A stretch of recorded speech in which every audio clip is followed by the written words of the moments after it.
Hello, hello, hello. Time for this one. With that man. God damn it.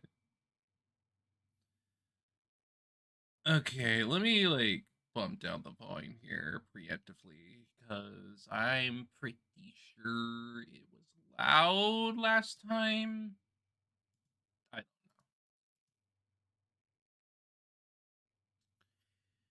know. Okay. Actually, yeah, I should. While that is loading, I am going to get myself up.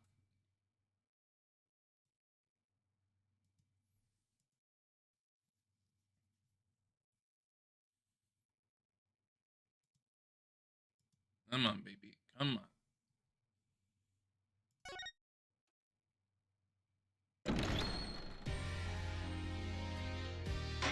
Load the game.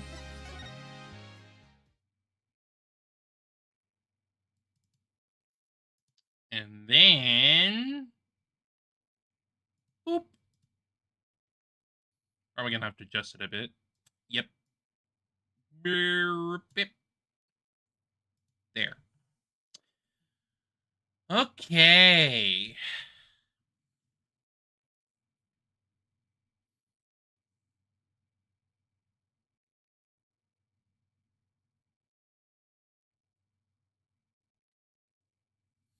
Now, to get going with this, I'll go all in on the space station bleh. Zora Klein is one Solomon Starbuck. He's so famous, even I've heard of him. That's right. He's a super famous astronaut who works at the Cosmos Space Center. He was actually up in outer space 7 years ago. You seem to know quite a bit about him. I'm all excited to meet the man.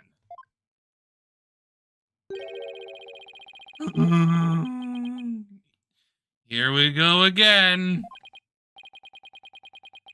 Wow, that was the longest sigh I've ever heard. Apollo told me all about you. You're Phoenix Wright, Apollo's mentor, right? Yes, that's right. This wears a nice ring to it. Don't worry about a thing, Mr. Starbuck. Mr. Wright and I have got you covered.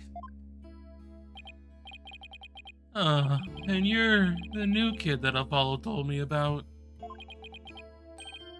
Wait, don't I know you from somewhere?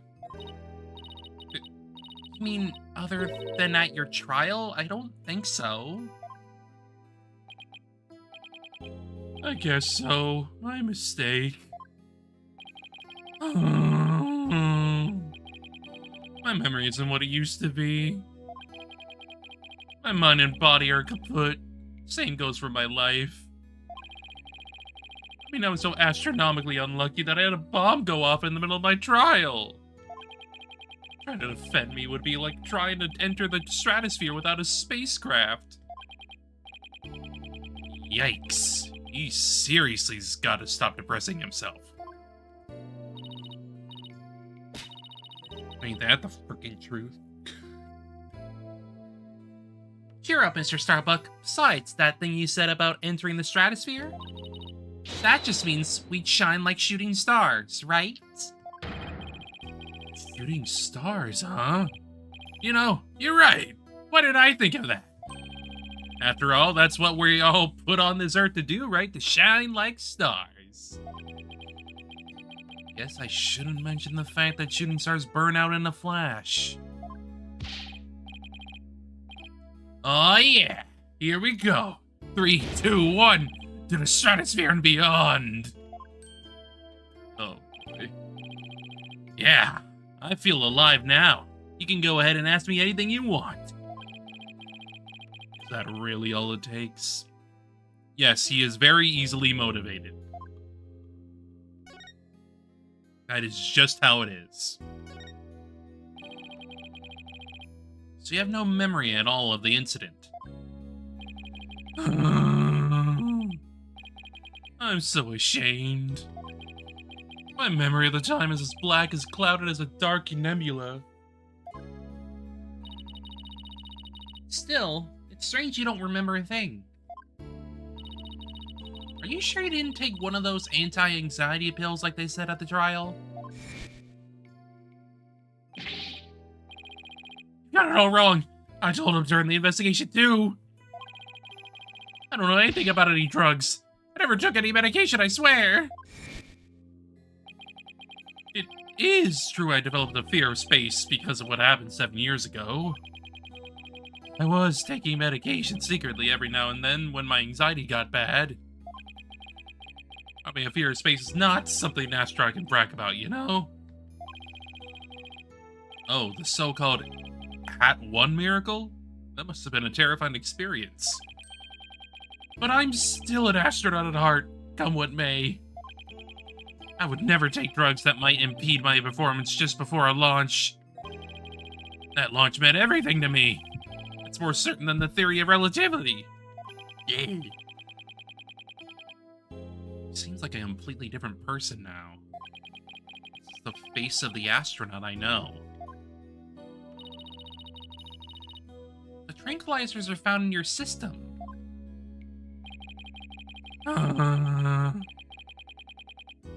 Yeah, see, that's the thing, but I don't know why. I'm done for.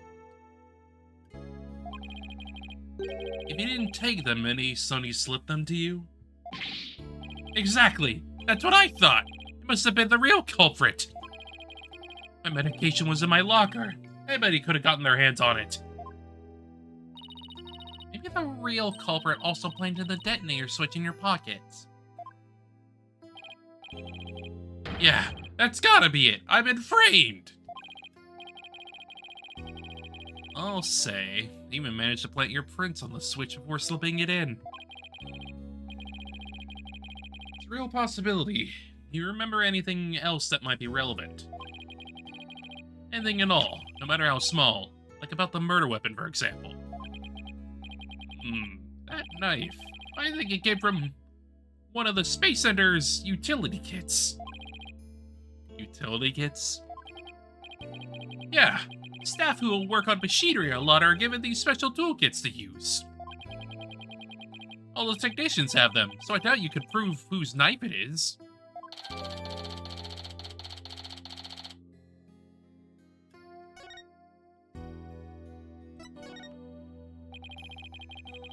As I recall, your last trip into space was 7 years ago, right? That's right. It was a pretty rough experience. During the mission, we had all kinds of problems with this craft. Did? What kind of problems? Power failure, oxygen leakage, busted radio, cracked windows, loose control volume column. The heat shield came off as we were entering the atmosphere. I thought I was a goner. But I managed to make it somehow with the popsicles and ice packs from the freezer. No wonder they dubbed it the Hat 1 miracle. It's a miracle you made it back. Space is a boundless place. That's why I continue to capture people's imaginations. The vastness of space shows us how insignificant we are in the scheme of things. The darkness just goes on and on forever and ever and ever, without end. There was nobody else there. Nobody was gonna come save me. I was all alone. All alone, with nothing to listen to but the sound of my own breathing and heartbeat. I kept scrambling to make repairs, but I couldn't keep my hands from shaking.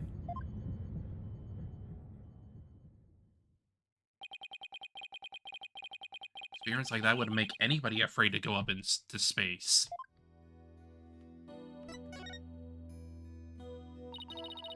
The experience you had, weren't you dreading this mission? What? No way! Of course not.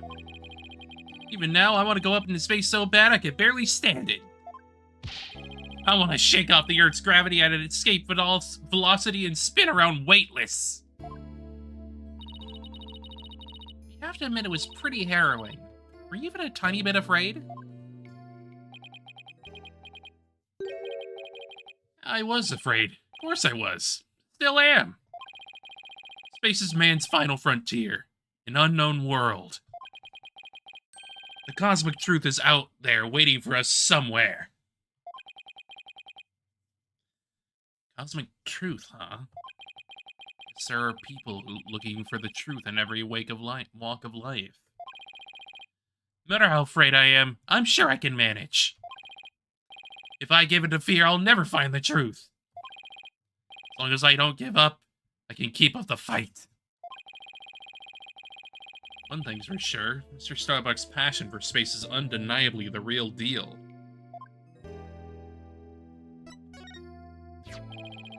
The victim, Clay Jarren. He was kind of like your protege, wasn't he? Well, it wasn't a big exaggerated deal like master and apprentice or anything like that. I did think of me as his mentor. Mentor and the protege. What a combination they must have been.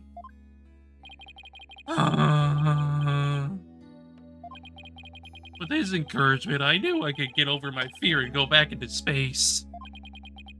Now... Well, he must have been very encouraging, huh? Yeah, it's funny, really. Whenever I hear him shout, "You're fine!" I always got the feeling everything really was gonna be just fine. You're fine. Hollow says I'm fine, and you're fine all of the time, too. I always feel encouraged, too, whenever I hear him shout it. Something, a reason for their frickin'...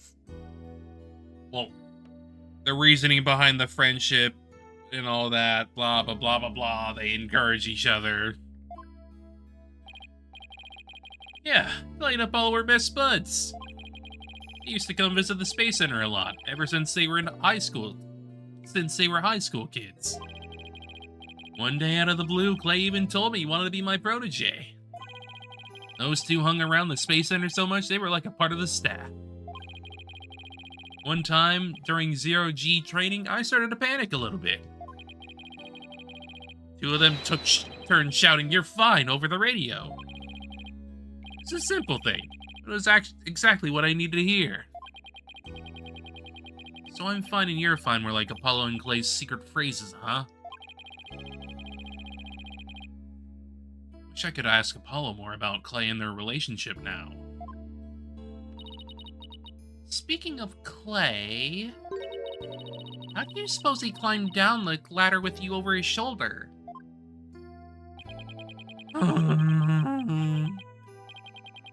Sorry, but I can't even begin to imagine. But he actually did climb down that ladder, so a way has to exist. From the freedom of space to the walls of a cell. But that prosecutor said the dark night sky isn't half bad through the barred windows. You're fine. Solomon Soul Starbuck is fine. Everything is gonna be alright. Huh? And Athena Sykes is fine. Come on, Mr. Wright, you too. Do I really have to? Phoenix Wright is fine. I can't hear you! Phoenix Wright is fine. We'll get you back into space yet, Mr. Starbuck. Believe in your own innocence, and have faith in us.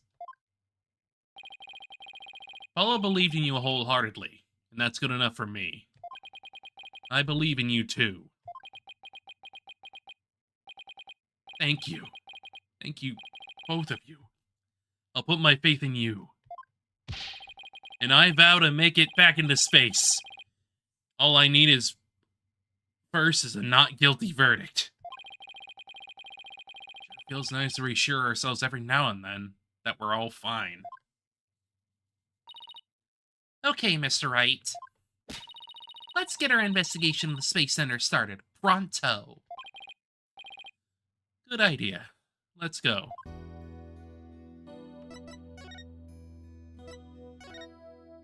To the entrance.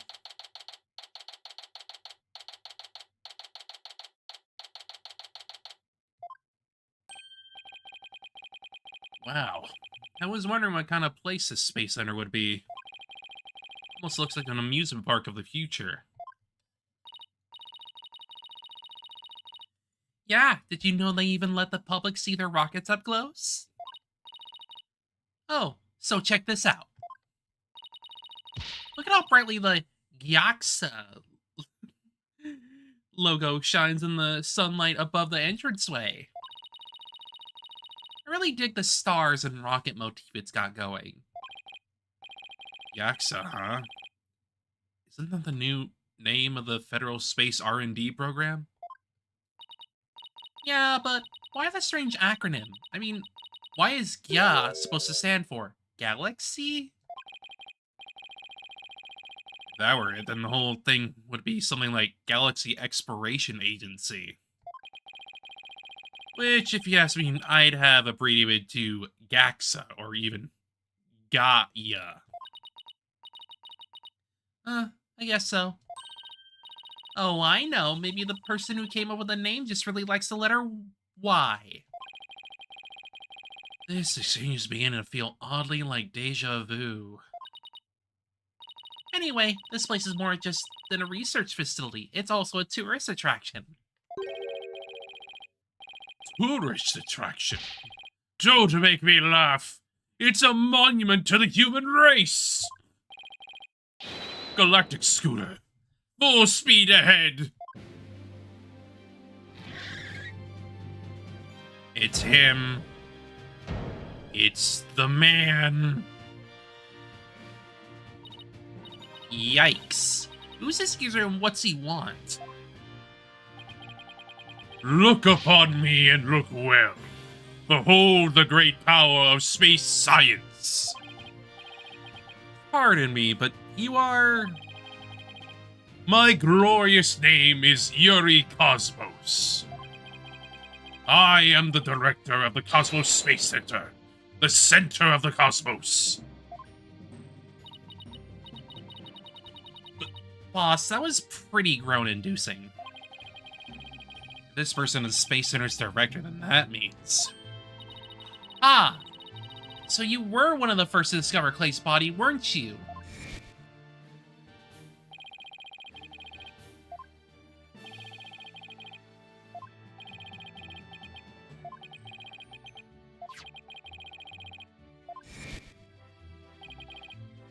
That is correct. I was honored to be the very first man in all of space and time to discover the body. Excuse me. But this talk of the incident, are you by any chance the space police? You can't tack on the word space onto just any old thing, you know. We're Mr. Starbuck's lawyers. We're to investigate his case. Oh, and we're Earth lawyers, by the way. Ah, I see. Yes, I've heard about you. In that case, by my esteemed privilege, I grant you permission to investigate. I trust you are appropriately grateful. Now go ahead. Have at it. I can already tell he's gonna be nothing but trouble. Don't let him hear you say that or you'll see what trouble really is. Let's just be professional and ask him about when he found the body, okay?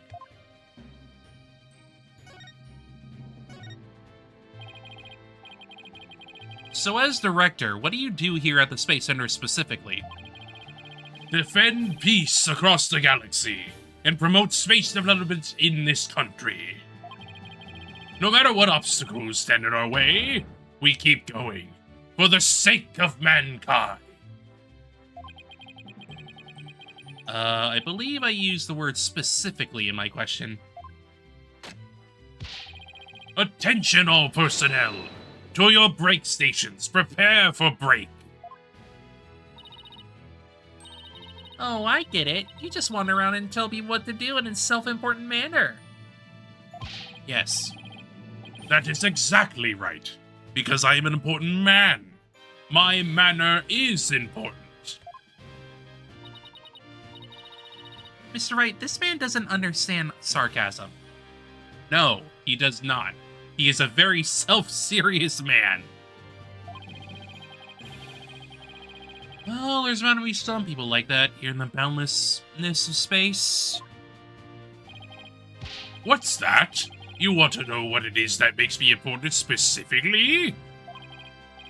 Very well. I will tell you. I was the central figure of the Hat 1 project. You may proceed to be appropriately impressed. Now go ahead. Have at it. I might be more impressed if I knew what he did for it specifically.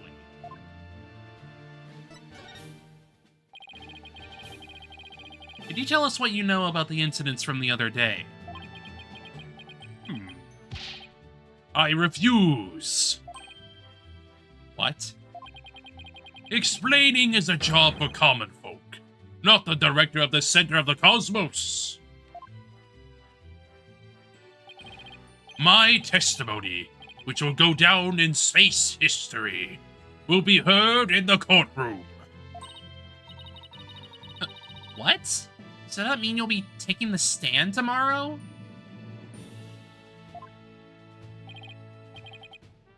That is correct. I will be the most glorious witness in the history of mankind.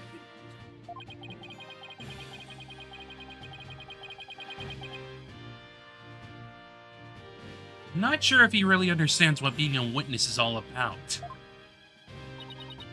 Looks like Director Cosmos is the type that only talks about what he wants to talk about. Then let's at least try to ask him about the things he might be willing to open up about. The Hat 1 was a rocket that was launched into space 7 years ago, correct? Despite numerous problems, it somehow made its way back home. I suppose it is part of my job to educate ignorant young folk like you. Very well. I will impart to you the complete story of the Hat 1 project. Thank you very much. Hat 1's noble mission was to collect samples from an asteroid. And Mr. Starbuck was the pilot for that flight.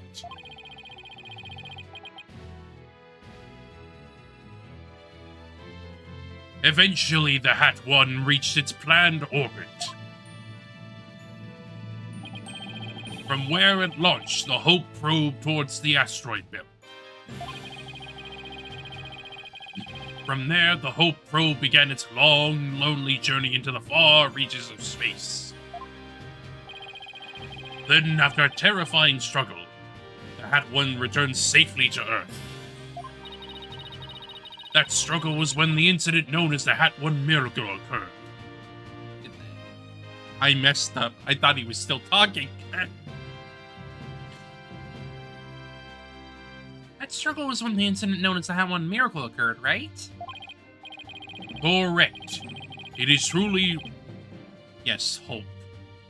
Hope is going into the cosmos. It truly was a miracle. Of course, they just had to turn the ordeal into a movie. As for the Hope probe, it did eventually arrive safely at its destination. It obtained a few samples from the asteroid and returned to the Earth but a few days ago. So what kind of samples are they? What's in them? You should probe your Hope. Yes. Hope probe. The samples are scheduled for analysis in the near future. We haven't had time since they just came back the day before Terran's murder. Regrettably, we've had no time to inspect the samples due to everything that has occurred. But this puts our space development program ahead of our other countries by several years. As quite impressive. I guess this guy isn't just a loudmouth braggart after all. Phoenix. I think you should watch what you're saying in your head right now, because this man is entirely driven by ego. He just is. In the golden age of space development, our predecessors were successful in bringing a moon rock back. That is the greatest achievement in the history of this space center. The public fell in love with space and all of its glorious potential. A moon rock, huh? Remember that being big. Our endeavors with the moon rock live on in our work with those asteroid samples.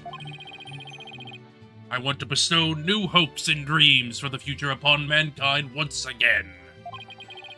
That is my mission as the man who stands at the center of the cosmos. Here there's a lot of research into moon rocks and stardust from asteroids these days. They say the results could potentially have a huge impact on all of civilization. It's like we're in a new space race with every other country out there. What? Bite your tongue. It's not for anything so base as money or politics.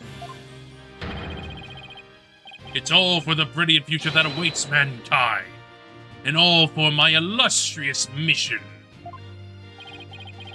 With the recent budget cuts, my staff tells me finances are tight, but I won't hear it. I guess even a space hermit has to watch his budget. I mean, of course.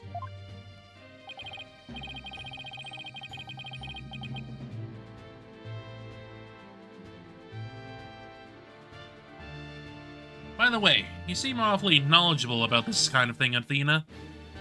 That's because her mom worked here. Yeah.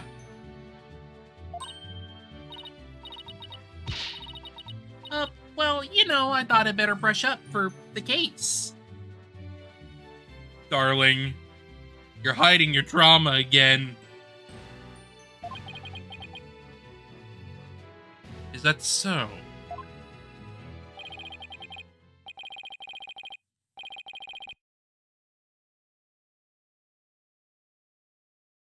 To be fair, I don't think I would want to share my trauma in front of Yuri Cosmos, though.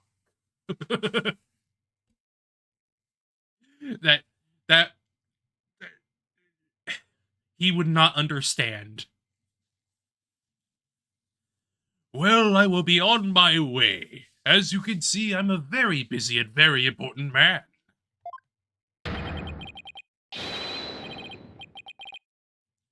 Galactic Scooter, fire up the main engine, max battle speed, and engage! That thing is surprisingly fast. Guess we better get going then. You bet. Let's make it so. Indeed, indeed.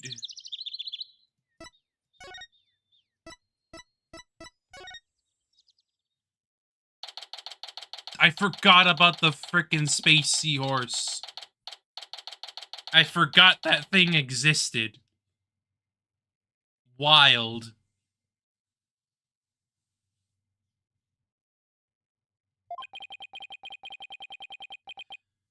So this is where Mr. Terran was murdered.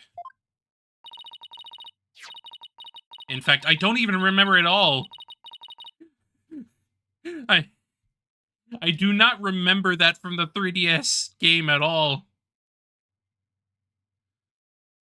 But that could just be because that was like many freaking years ago, and everything else about the game I glazed over that. I don't fucking know. Yeah, this is the lounge. Let's see that diagram the police made again. Right now we're in the main building here on the right side, on the 3rd floor. Clay and Mr. Starbuck fled here from Launchpad 1 after the explosion. You there! No admittance without express permission. We're Mr. Starbuck's lawyers. We've come to investigate. Sorry, nobody gets in without permission, not even the police superintendent. Can't have Detective Fulbright getting mad at me.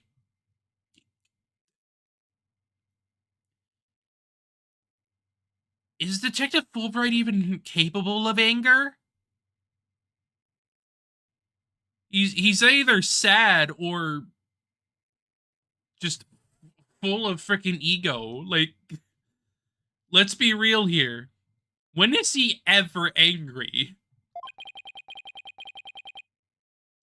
So Fulbright is here, huh? Yeah, he's in the Launchpad 1 corridor. Go get clearance from him and then we'll talk. Leave it to me. I'm great at getting intel out of Fulbright. Let's see. What trick should I use on him today? I don't know if I should be grateful or afraid. So, to get to Launchpad 1 corridor, we just have to go through the door with the blue rocket on it, I think. Wait, that door looks awfully familiar. Good eye there, boss. This is the door Clay and Mr. Starbuck used during their escape from the launch pad. Ah, that explains it. The fingerprint system has been deactivated, so I think we can just pass through. Now come on, let's go.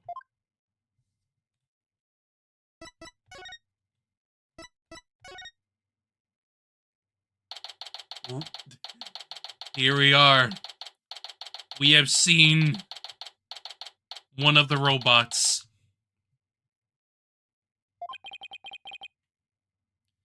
So this is it, huh? This is the corridor the two of them used in their escape. Yep, this is the only thing connecting Launchpad 1 with the main building. See police tape down at the other end. Guess we won't be looking at the launch pad. After the explosion, this whole corridor must have been filled with smoke.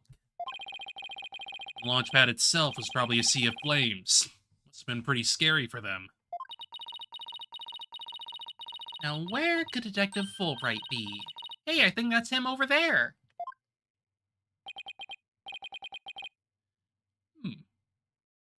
What should I do? Which path is the path of justice?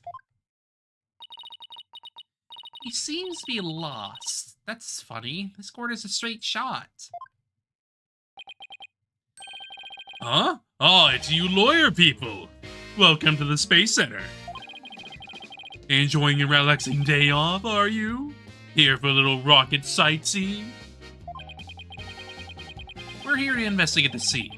Same as you. Do you have any info to share? Boss, if he acts all reluctant to give us information, we hit him with the whatever shall we do act. I'm sure he'll fall for it. Got it? Are we trying to catch the unruly family dog here or something? Info on the case, huh? Alright, I'll gladly share some with you. Huh? What just happened? Detective and lawyer seeking truth and justice side by side. I like it. Just take whatever you want from me, you info bandits. I'm in a generous mood today. I don't know. There's something weird about Detective Fulbright today. Yeah, we need information, so let's just run with it. If you say so.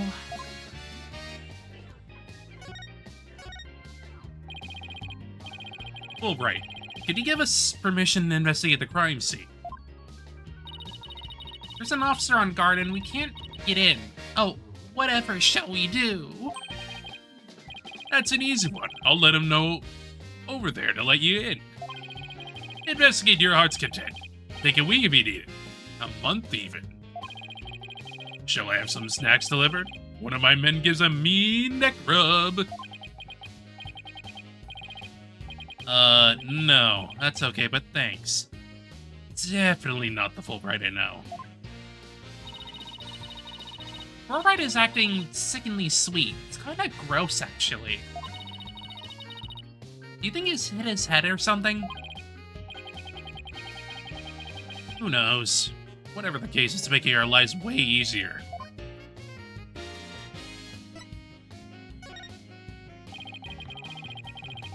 You were here at the Space Center at the time of the incidents, weren't you, Detective?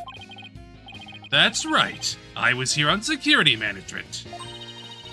Police are required to secure rocket launches now? I didn't know that. Yes. Well, you know us. Serve and protect.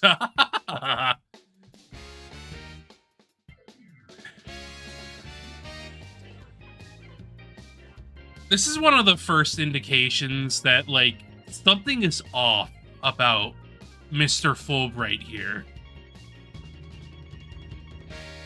We will get to that in a fair amount of time. But you can definitely tell something's just off about him that is weirder than normal.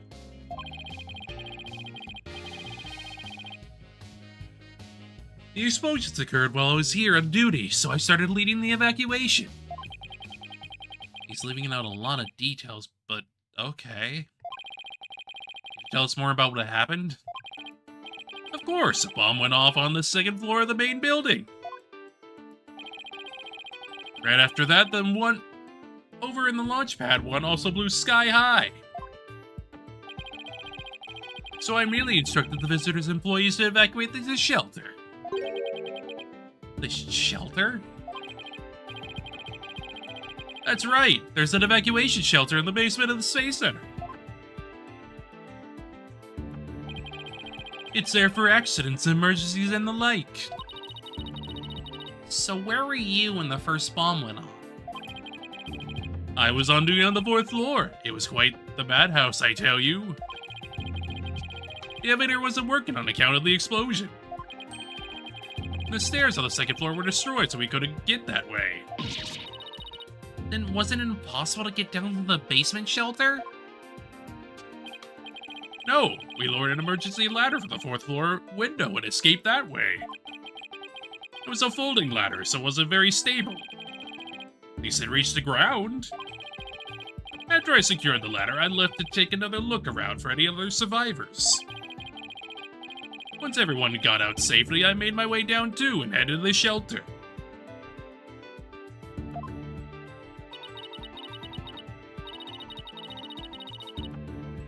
The way he's setting that up, though, is gonna be relevant. Very relevant.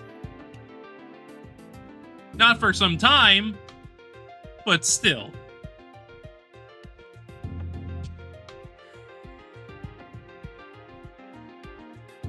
Regardless of how long case 4 and 5 are together, I will admit that, like, the solving part of it is actually pretty fun. There's a good bit of reveals, I will say.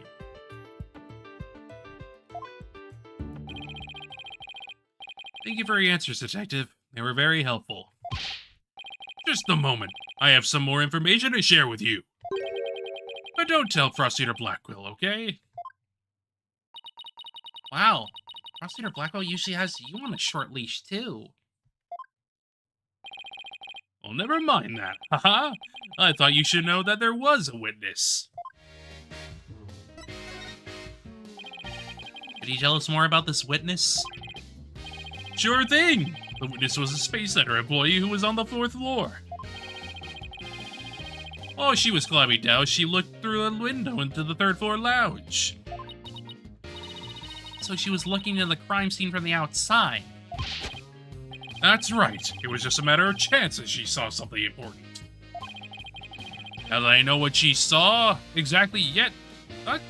Not that I know what she saw exactly yet, though. You don't? That's the most important thing of all. Ha ha ha ha! Don't you worry. I'll get around to interviewing her soon enough. She should still be somewhere here in the Space Center. You might even run into her. Fourth floor employee, huh? Alright, thanks for the info, Detective Fulbright. Gee, you sure are being cooperative, Detective. A little too cooperative, even. Yes, well, actually, Something you can't talk about? something like that. Anyway, never mind. Don't worry about me. I'll be on my way now. Very suspicious. What was that all about? Something is definitely going on. I'm gonna get it out of him the next time I see him. Okay, not sure he'll talk about it, though. Well, we have permission to investigate now. Let's head back to the boarding lounge. Indeed.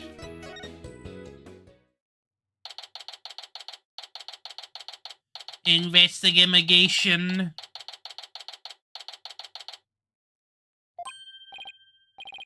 Ah, you two. Detective Fulbright has granted you permission to investigate. He also said I should bring you some snacks or give you a neck rub, too, if you'd like. Oh, that's alright, but thank you for the offer. Well, time to roll up our sleeves and start investigating. Now, let's see. Where's that diagram again? So this lounge is on the 3rd floor of the main building. According to Apollo, this is where he believes a third party killed his friend.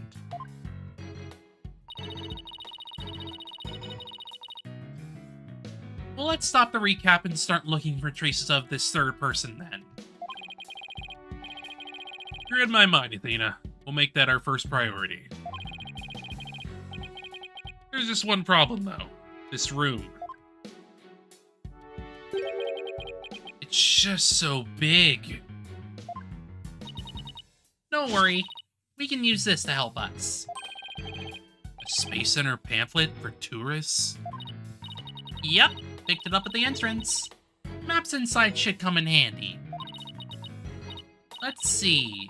Yep, here it is, a map of the lounge.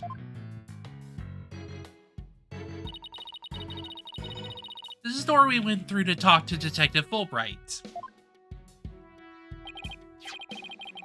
Oh yeah, that's the door with the fingerprint recognition lock. Well, I guess this map will make things a little easier.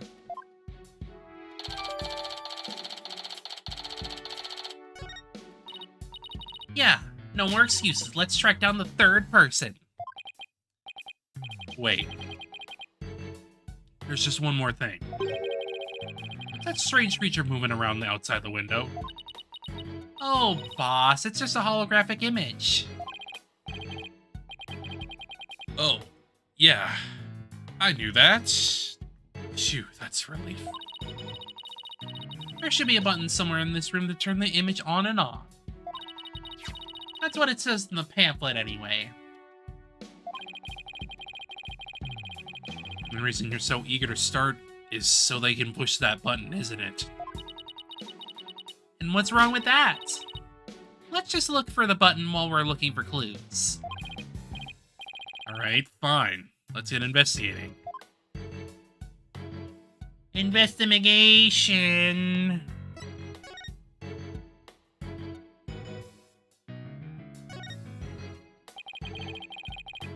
So this is where they discovered Clay. Yeah, he was already dead when they found him. Let's take a look at the photo. Stretched out like this and... Huh? That thing that looks like a thermos. That's the thing that Prosecutor Blackwell mentioned when I was in court with Apollo. He said it contains asteroid samples.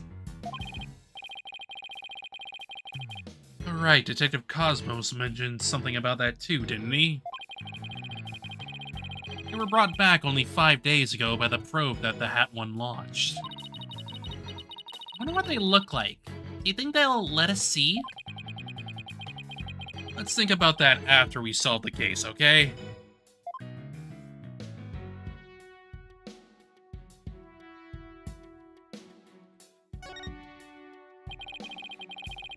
No matter how I look at all I can think of is a torture device. But I guess it's a training device for getting used to zero gravity. Uh-oh, Athena has an odd glint in her eye. Is she thinking about trying that thing out? I should try to stop her, but I'm afraid she'll just outmuscle me. Hey, Mr. Wright, look at that up there. On a fragment? It's stuck in tight. Oh, so that's what the glint was about. The color looks so familiar. I think it's part of an oxygen tank. I think you're right. But that's here. Means Clay's tank ruptured after they arrived at the boarding lounge. It's part of Velasco's theory that Mr. Strawberry dropped Clay down the ladder. Must be wrong. This proves that both of the astronauts were alive when they reached the boarding lounge. So Apollo was right. The scene of the murder was in the launch pad. Hehe. Way to go, Apollo. Way to go indeed.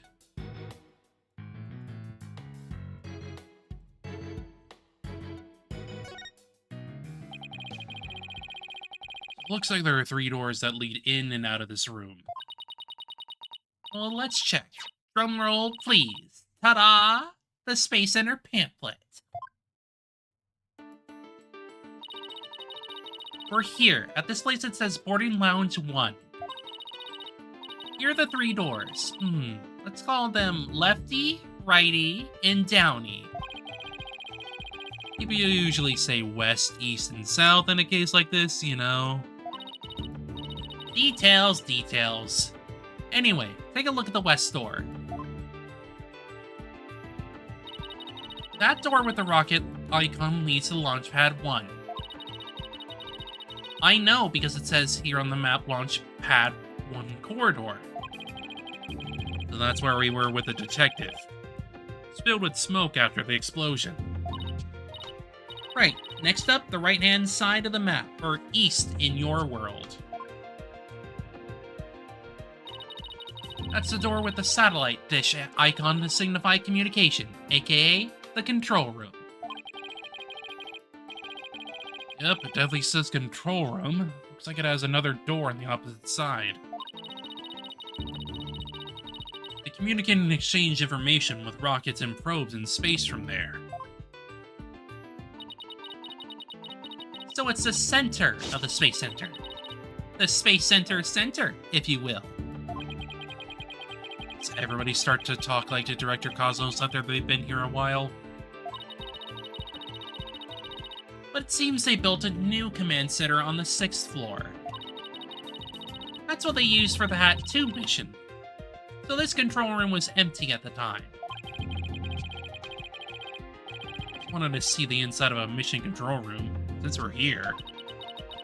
I'd love to do that too, but it doesn't look like we'll be able to.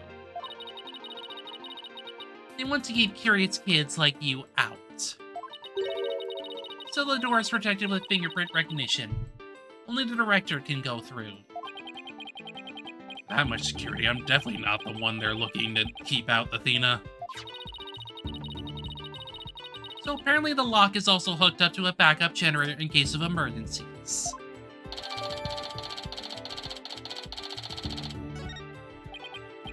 Okay, what about that last door?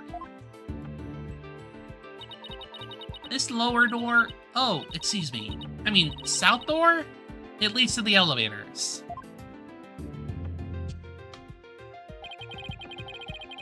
This door we came through when we entered this room, right? Yep, and of course there is no fingerprint recognition device, so it's open to anyone. But the elevators weren't working at the time due to the explosion. Well, that's about it for the 3 musketeers of the boarding lounge. Thanks. Understanding the layout of the lounge should help us understand the case. So I thought we'd better have a good grasp of where all the doors go. Indeedo, indeedo, indeedo.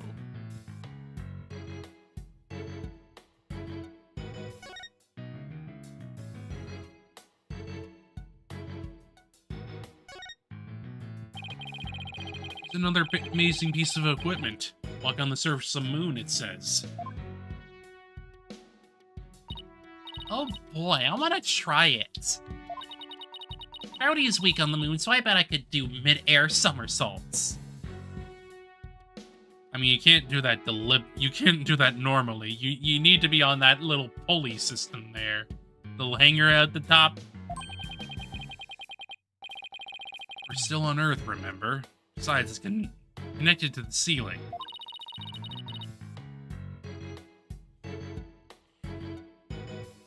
Well, at least I could jump really high. There's a sign on the wall that very clearly says, don't jump too high. What good is this thing? Didn't I say in the beginning, walk on the surface? Didn't I say in the beginning, walk on the surface of the moon? Indeed.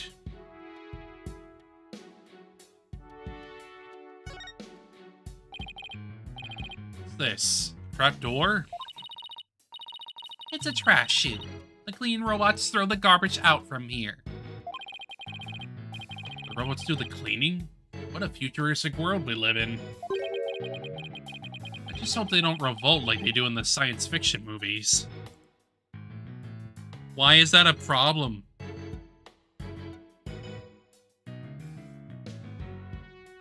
Why? I don't know. I'm just saying. Why?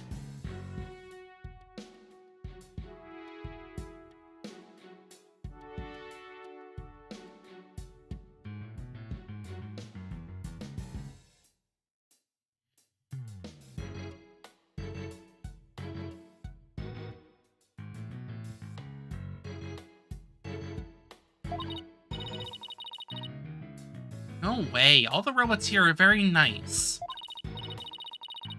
Actually, wasn't there one in the Launchpad 1 corridor? We can go say hi to it if you want.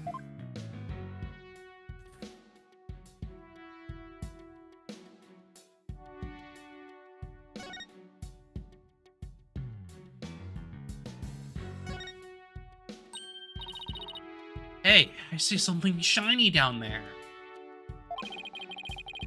Let's take this cover off then. Pull it. What's this? It looks like a metal jelly bean. It's really small, but it's a bullet. Only about 2 to 3 millimeters in diameter. Let's see, that would make the caliber 10? 10 millimeter. Caliber refers to the diameter of a gun's barrel, right? Yes, but I've never heard of a 10 millimeter caliber gun before. This bullet must be for a special kind of gun. I bet if you tried firing a bullet this small with a regular size gun, it would just fall right out. Yeah, it must have been a really small gun. How the bullet ended up here.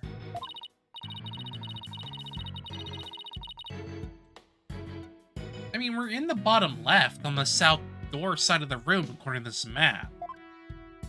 It's pretty far from where Clay's body was. Maybe the police didn't think to look here.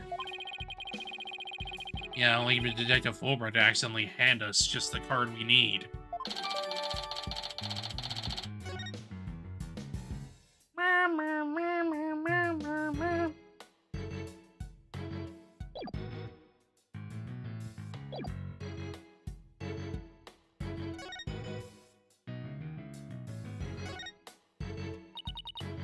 Let's see.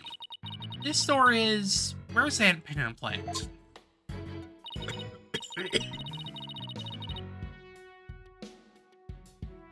Sorry. I'm okay. Here we are. It's the door to the corridor that leads to the Launchpad 1. We went through it earlier when we went to talk to Detective Fulbright. So I guess the security log must be disengaged now, right? Said the corridor was filled with smoke at the time of the bombing. This thing beside the door. This must be the fingerprint recognition device. Which reminds me, I think Prosecutor Blackwell talked about it at the trial.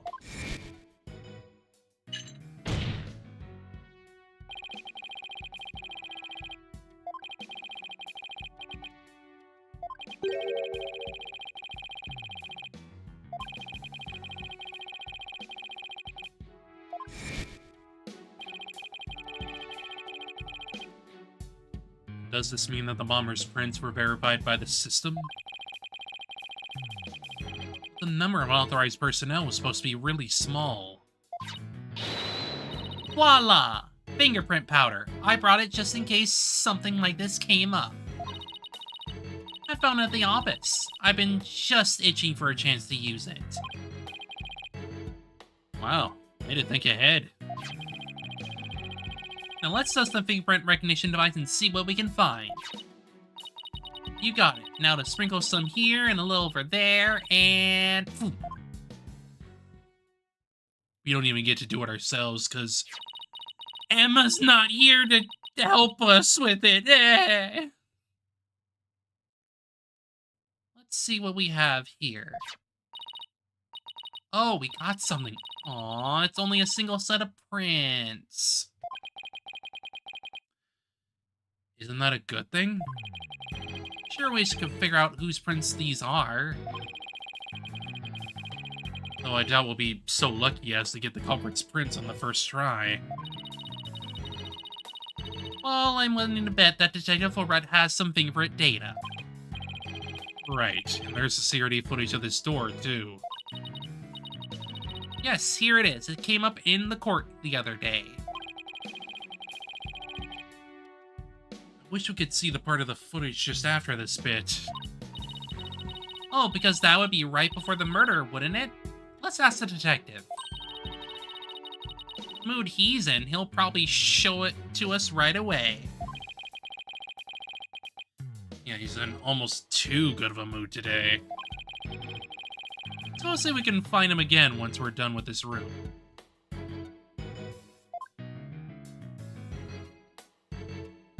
Okay. I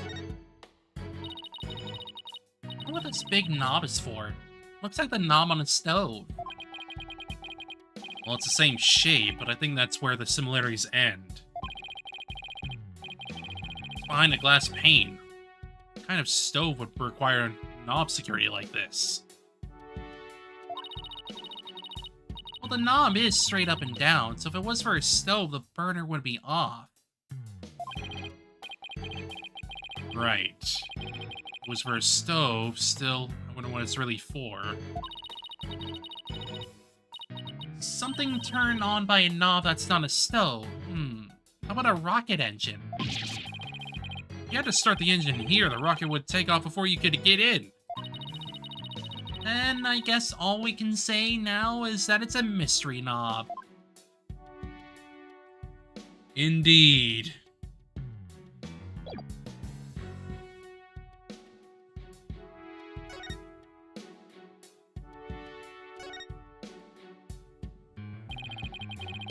Some kind of panel with two buttons on it here.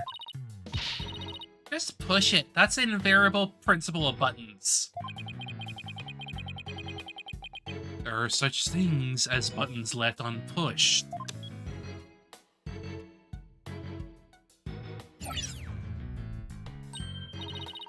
Hey, the giant holographic image disappeared. Yeah, though the side of the wall seems kind of barren without it now. Still, let's see if we can find anything new with the image off. I mean, I already saw. I already freaking saw it. It wasn't hard to freaking see even with the holographic image on.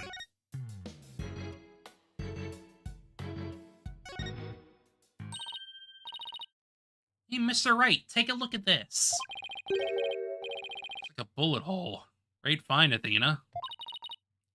Pretty big. Whoever fired this shot must have used a pretty large gun. Think so? Based on my experience, it'd say that this was fired from a regular pistol. Well, whatever size it was, somebody fired a gun in here, right? Apparently. It's an important fact. Do you see a bullet around here somewhere? No, the police might have taken it, though.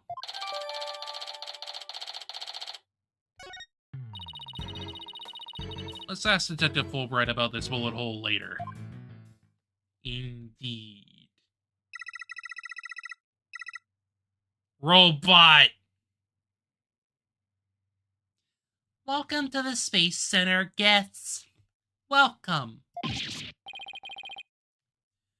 Yikes, what in the world? My name is Ponko. P-O-N-C-O. Ponko.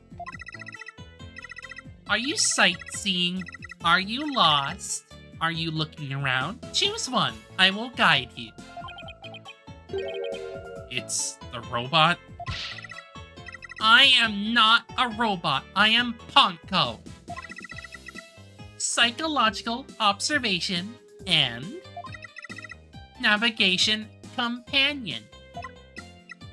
P-O-N-C-O. Ponko. Oh, I'm glad we got that cleared up. Oh, Ponko, I missed you. Huh? Do you know this thing, Athena? Oh, she showed us around the last time when I came here with Apollo. Athena? You were hiding shit from me! Well, you're hiding shit from us! Oh, you're such a good girl, Ponko. That's a good girl. Oh, thank you, thank you. I'm so happy, so very happy. Wow, guide robot, that's pretty cool. My name is Phoenix Wright. Nice to meet you. I don't know you. I don't know you. Huh? Ouch, that hurt. Oh, she has to register people she meets for the first time. Please register him, Ponko. Certainly, commencing guest registration. Please tell me your name. A nickname is fine, too. His name is Phoenix. A bit overly familiar, but I'll allow it. Phoenix, please let me get a good look at your face. Sure. Registering. Facial recognition sequence complete. We are now officially friends. Nice to meet you, Phoenix. Huh. This robot is pretty cute. You made a friend, boss. Isn't that great? Phoenix, Athena, allow me to guide you right this way. Oh, goody. Let's go, boss. Go where?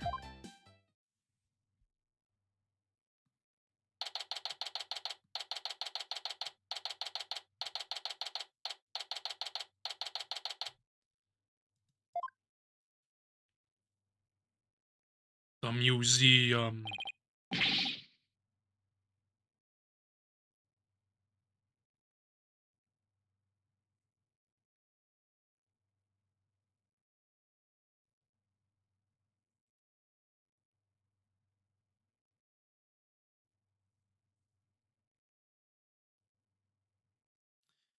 Oh, wow. What is this place?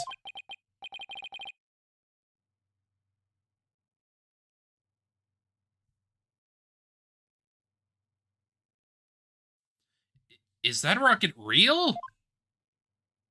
Alien. Welcome. Welcome. The Space Museum is open to the public every day of the year from 9 a.m. to 7 p.m. Learn about the history of our nation's space development in the Hat-1 project. The rocket is just a replica, but it's the same size as the real one. The Space Museum. Oh, here it is on the map. Okay, so it's on the exact opposite side of the main building from Launchpad 1.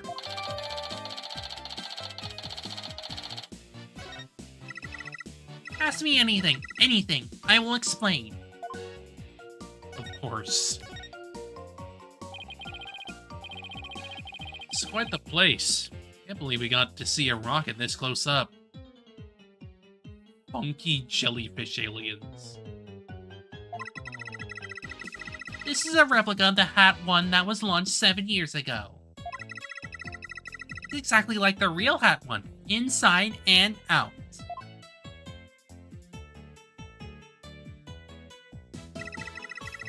Its little brother, the Hat-1, was supposed to launch the other day. I wonder if Punko knows why the launch was cancelled. Over there is an exhibit about the launch 7 years ago. Check it out. Check it out.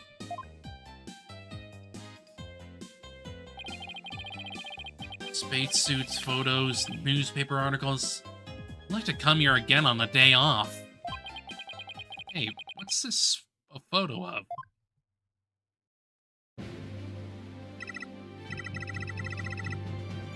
Young! Also,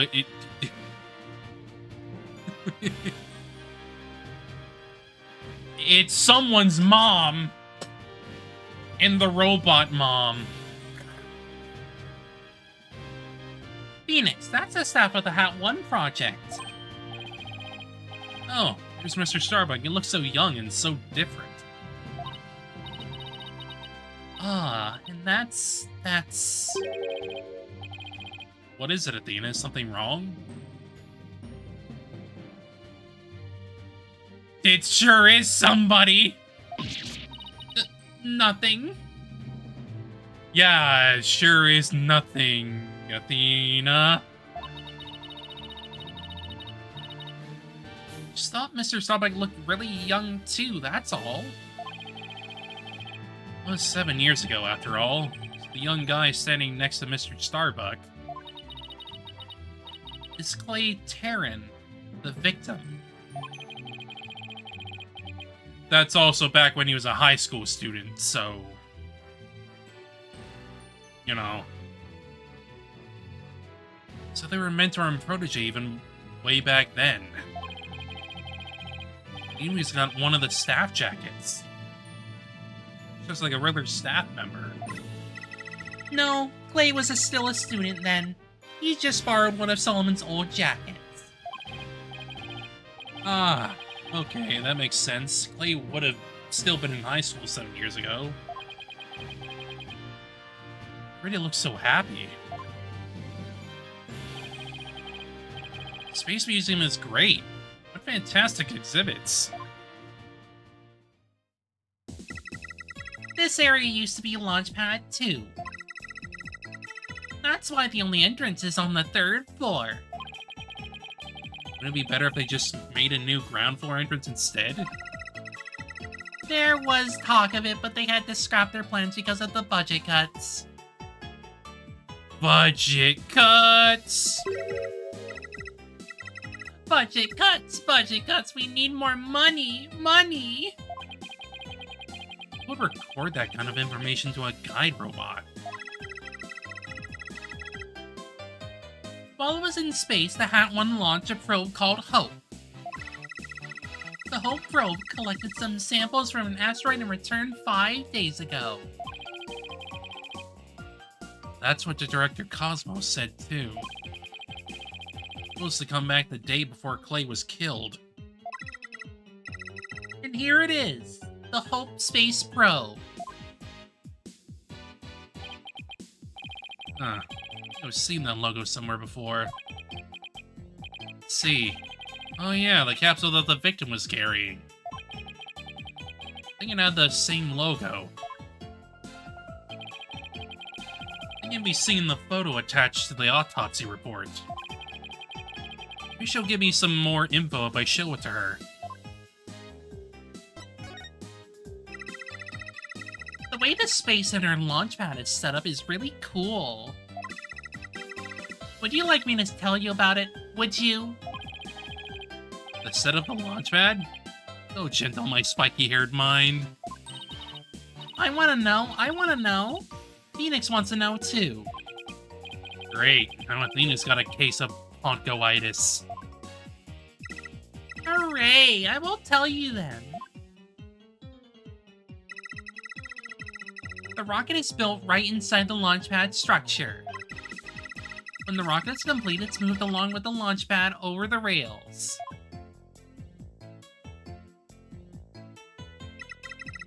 And brought into position at the launch site.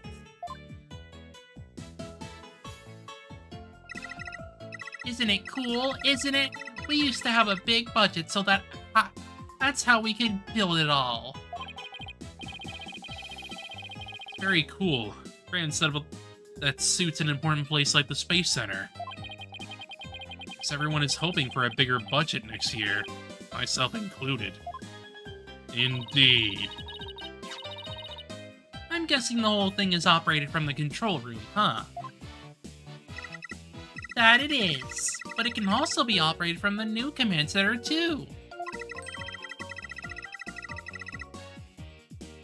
Either way, the safety lock in the boarding lounge has to first be disengaged.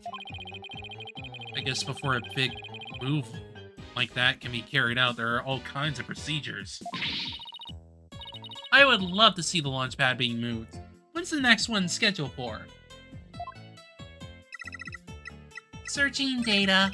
All future plans have been put on hold. Because of the bombing and the murder, I'll bet. It's perfectly understandable. Well, when was the last time it was moved?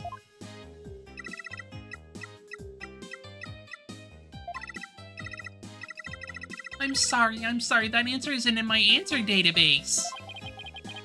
Spongo can only answer certain questions.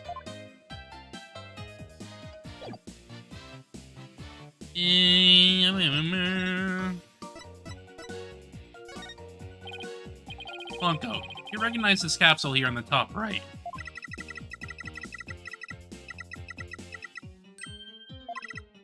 I know, it's the Hope capsule. It was carried inside the Hope probe. Contained the asteroid samples, right? Yes, it was designed to store the samples gathered by the Hope probe. It's been stored in the safe in Launchpad 1 ever since it returned to Earth. It must not be removed. It must not be removed. Don't worry, Ponko. The people in charge already know what happened. They do? They do? I must ask them later. Capsule was being kept in Launchpad 1, huh? Maybe Clay was trying to carry it to safety after the explosion. Space Center staff must have been really excited to finally get the capsule back. It's a pity this incident occurred before they got a chance to check the contents. Well, the police took it as evidence, so they'll have to wait a little longer.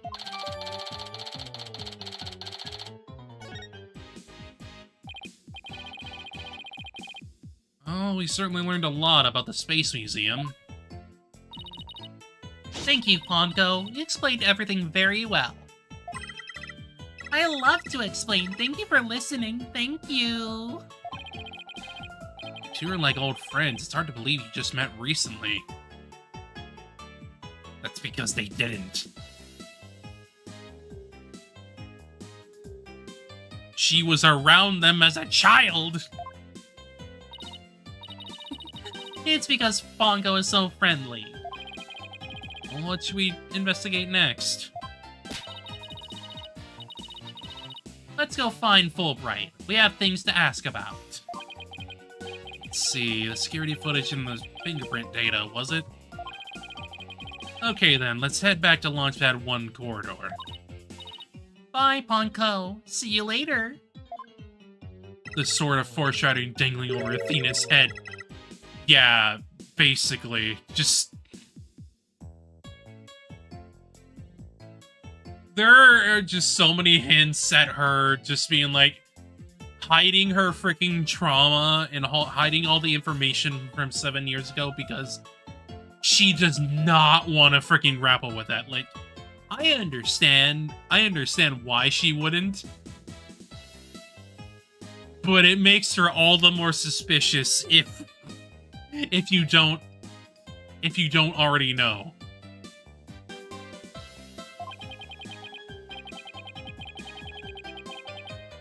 Poor Ponko. What a Dickenstein life we are forced to lead. Dickensian. What a fucking line.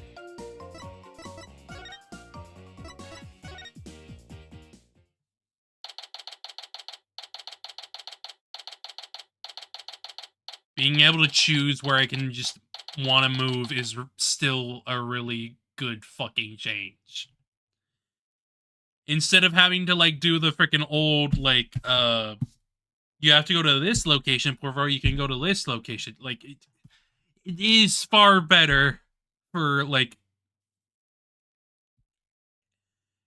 it's far better in terms of, like, time saving. Sure, I get it's not technically a lot to, like, move from place to place, but, like, it's good in the fact that I don't feel like I'm wasting time over a silly freaking limitation.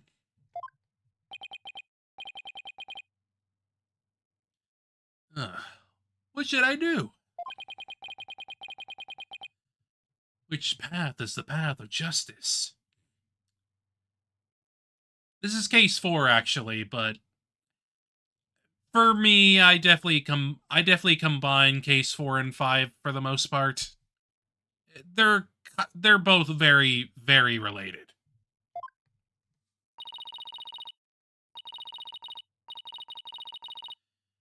Final case, I would say. They're related enough to be like, they can basically you one. You could, but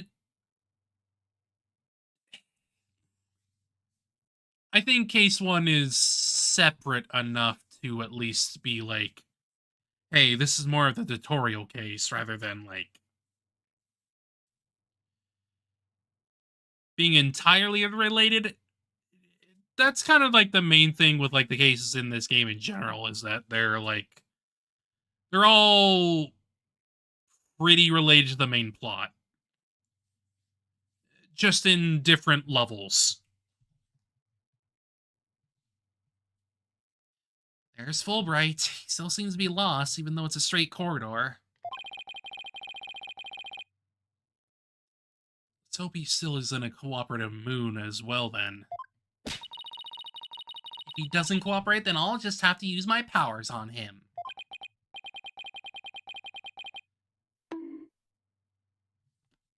Bonk, bonk. Bonk, bonk. Indeed. You mean that lady in distress bit? Okay, let's talk to Mr. Fulbright. Found a bullet hole in the wall at the crime scene. You did? Our team found that too. It was Detective Arm who fired that bullet. Detective Arm? Yeah, like arms, like lethal arms. Haha. Isn't that funny? That's right. A warning shot for the defendant. Was it really such a high-threat situation that she needed to do that? I'm afraid I don't know the details. What with Detective Arm gone and all? I thought there were 2 people who discovered the crime scene together. We already know Detective Cosmos will testify, so tomorrow will be about what he knows.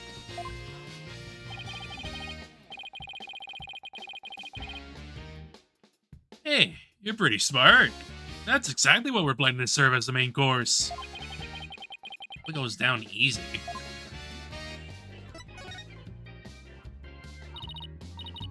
Detective, we'd like to run a comparison on some prints we found in the boarding lounge.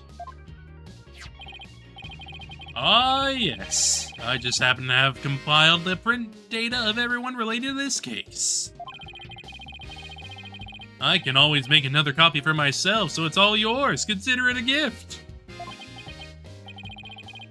This is quite a bit of data. Well, when I said everyone, I meant it. Prosecutor Blackwell said to dig deep, so that's what I did. It sure took a while, though. Whoa, we got Apollos and my prints. We got prints for all of the robots. So when Blackwell said to dig deep, Fulbright didn't bother to ask how deep. Ah, Clay's favorites are here too.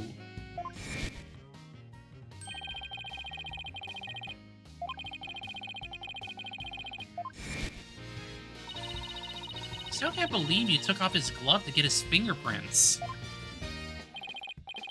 Yeah, well, you can't blame me for thinking they're important in this case.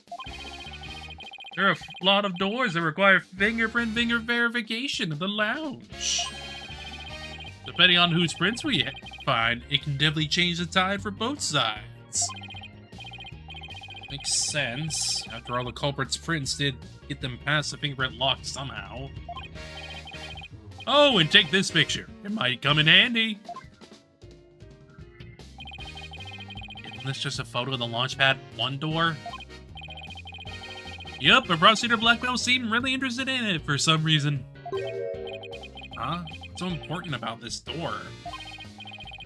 Beats me, but boy, could you see the gears in his head go into hyperdrive at it.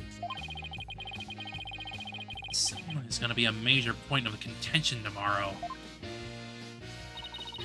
Hey, don't forget about the print comparison, boss. Right. Detective Fulbright, do you know you could run the test for us right now?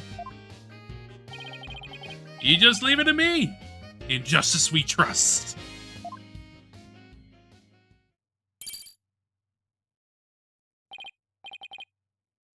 Okay, here we go. Looks like it was Mr. Starbuck who opened that security door. He must have opened it when they went to go board the rocket. Tsar must have been full of hopes and dreams for his space adventure right then.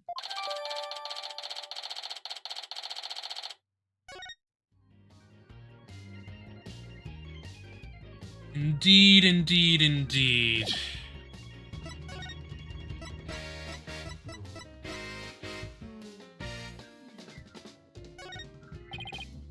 Detective, about the security footage that was taken by the boarding lounge 1 camera. Oh, that footage? Go ahead and ask me anything you like about it.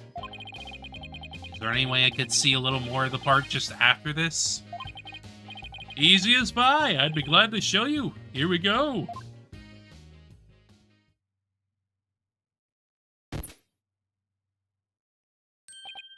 Huh?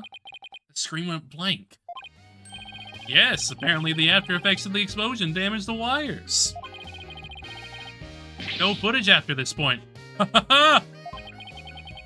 Why didn't you just say so from the beginning?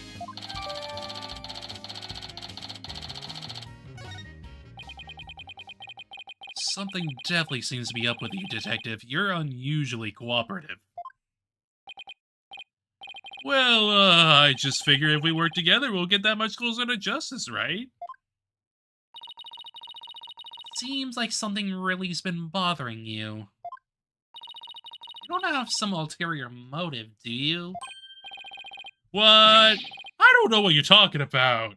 I would never do anything like that.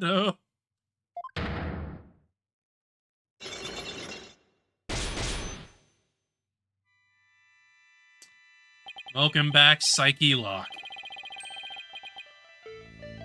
It's been a while. Those are definitely Psyche Locks. You just about psyched? Is there something I should be psyched about? No, Psyche Lock. It's a system of locks on the secrets in a person's heart. I can see when people are trying to hide those secrets by using the power of the Magatama. I'm pronouncing the E because it says Psyche. Also because, like, when people use that spelling, they usually refer to it as Psyche.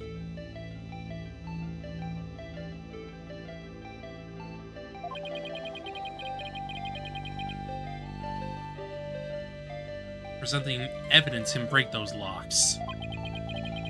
Reveal any secrets they're hiding.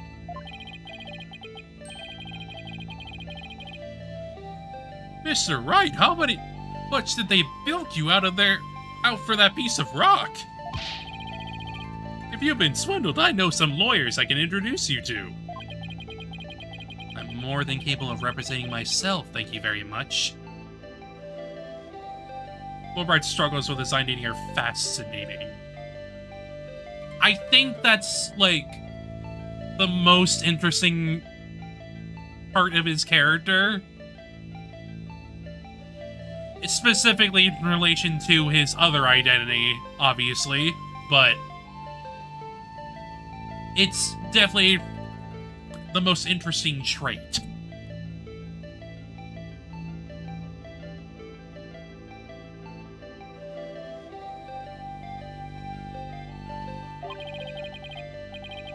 Isn't some kind of fraud. It really works. A friend gave it to me a long time ago. But I guess seeing is believing. Allow me to show you. It's like he's assumed body for so long, he's genuinely becoming him. Yes. It's a mix. It's a mix of things. It's like, he has to be the freaking assassin guy, but he also has to be Bobby Fulbright. And Bobby Fulbright is a very kind individual that wants to do right by the law.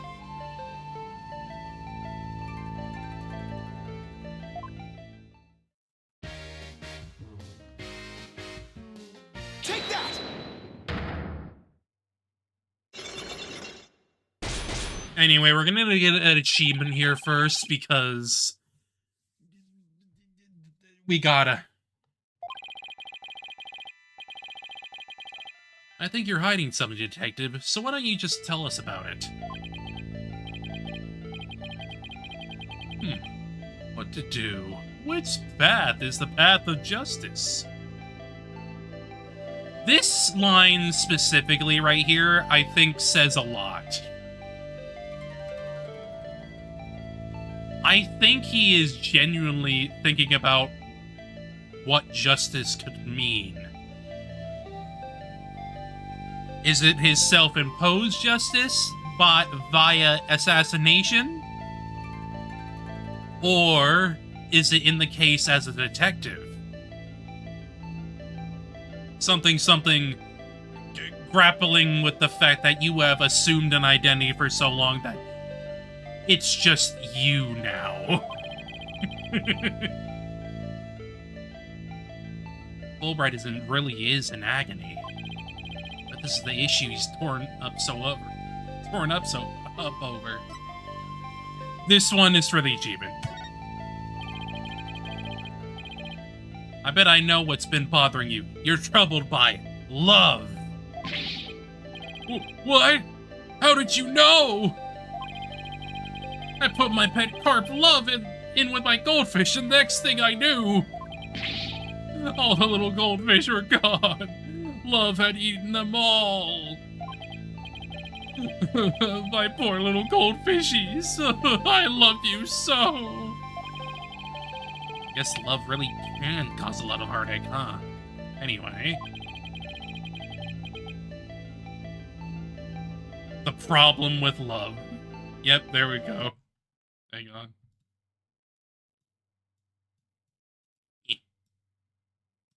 The problem with love.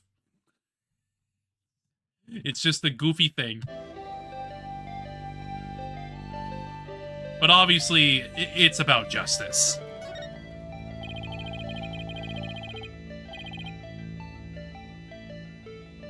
Really understand what's been bothering you, Detective. I truly do. Something happened that goes against your principles, isn't that right? No! I don't know what you're talking about. Till the explosions occurred, everything was just fine. Is that a fact? Yep, peaceful as peaceful can be. Everyone whistling a happy tune as they did their job. You never saw a more lax guard detail for a routine rocket launch. I don't think the guard detail was as relaxed as you claim, as long as this exists. Take that! For the explosions, what was supposed to happen here was a rocket launch. And yet security was so tight they even brought in a special task force. I'd hardly describe that as a relaxed guard detail.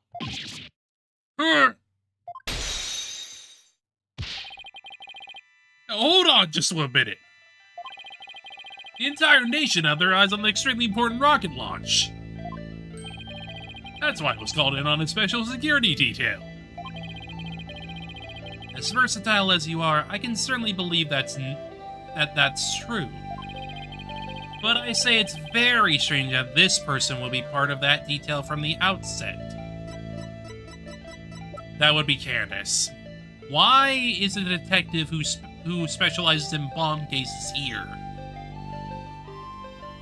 It's likely because the space station was threatened with a bomb threat. Yes? Take that!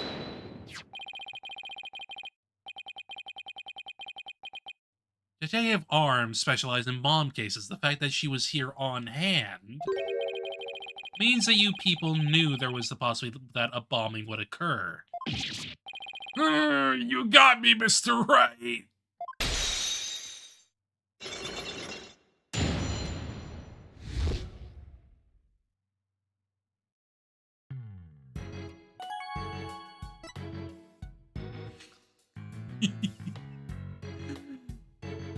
I always liked this one. I'm sorry. I'm sorry.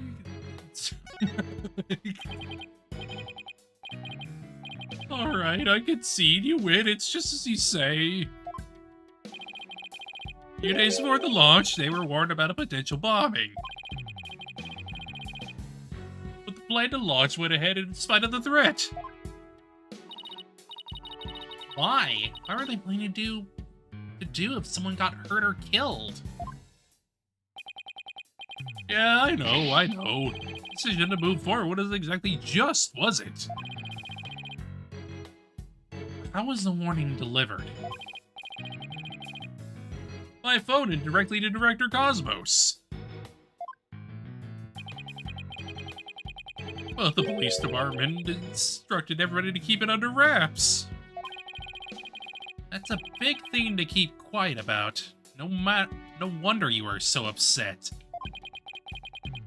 It's not only that, I've been distraught about Prosecutor Blackwell as well. Prosecutor Blackwell? This is handler. I'm sure you have a lot of difficulties. That's not it. It's a question of justice. I've been wondering about. He's allowed to stand in court. The reason he's still prosecuting?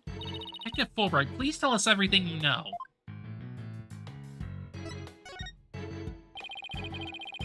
Well, talking to you folks about it would definitely be breaking the rules. Never mind that. What are rules but things to be broken, right?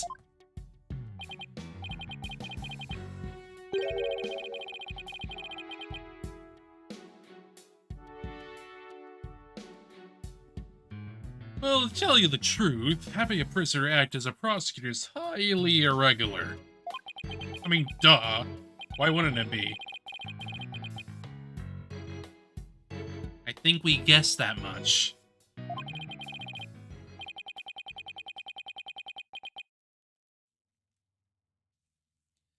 So why is it being allowed? Been wondering and wondering about it. So you weren't told why either, huh? No. Guess the order came from pretty high up the ladder. Yeah, it would have had to have. Prosecutor Blackwell told me once.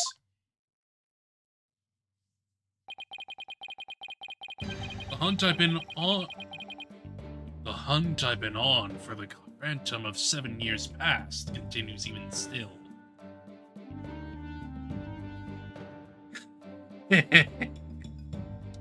This one is particularly telling. Because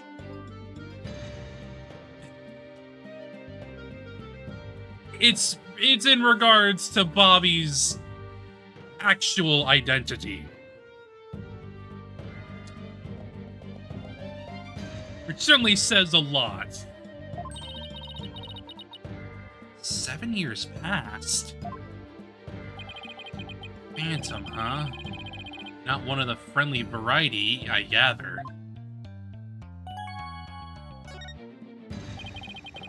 This Phantom of 7 years past. Any idea who or what he was talking about? Not a clue. But he seems to think that this Phantom is behind this whole incident somehow. Wait a minute, he thinks they may be connected to this case? Yep. This case is way too many serials to what happened several years ago. For starters, that case happened right here at this very space center, too. Both incidents, a threat was issued via telephone. So that's why Prosecutor Blackwell thinks this incident is the work of the Phantom? Oh, that's not the entire reason. I mean, if you want to talk about 7 years ago. That's what Prosecutor Blackwell was found guilty of murder. That messy case is what started the whole dark age of the law. You see how this Phantom and Prosecutor Blackwell's conviction might be related. Yeah, I can see why you'd think that. This incident, the Phantom, not to mention Blackwell's past. It's almost inconceivable that they would come to a head here. This might sound crazy, but Prosecutor Blackwell can't possibly believe Mr. Starbuck is this Phantom person, right? He was acting kind of strange during the last trial and all.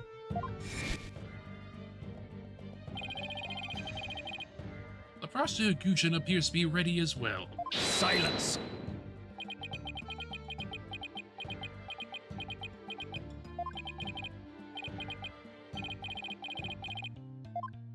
He's not ready because... He's not ready specifically because this is personal. No, I doubt he thinks Mr. Starbuck is his Phantom. You get the feeling that he thinks the defendant has ties to them. Which is why he's acting so impatient. He's got a personal grudge against Mr. Starbuck.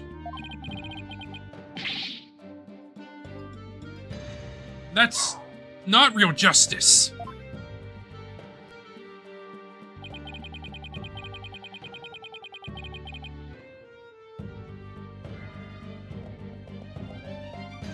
I've always trusted Prosecutor Blackwell's judgment until now.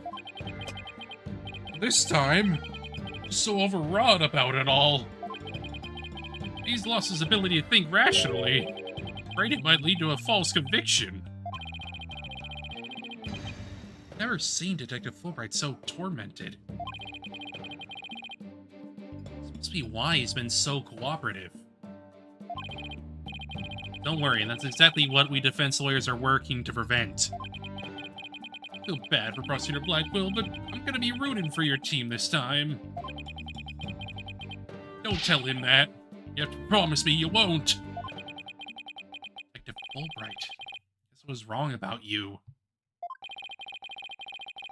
I swore to reform Prosecutor Blackwell and make him a valued member of society again. So I can't just sit by and watch him give in to his emotions and tear the defendant apart. You're the only ones who could stop him in court. Really care and want what's best for Prosecutor Blackwell, don't you, Detective? Leave the courtroom to us. Like you want a guilty verdict either. I was hoping you would say that. I'm really grateful to the two of you. Show my thanks, I'll give you another bit of information. It's about the eyewitness. I saw her hanging around the Space Center entrance a little while ago. Really? Then let's go find her, Mr. Wright. Thanks, you two. Feel a lot better now that I've been able to get that off my chest. I'm gonna work extra hard to find that perfect piece of evidence for you. In justice we trust. On 3, 1, 2, 3. In justice we trust. Okay, later.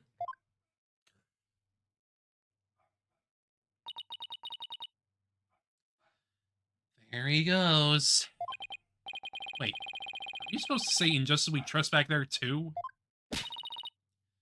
Let's go see that witness now. Alright, Space Center entrance it is.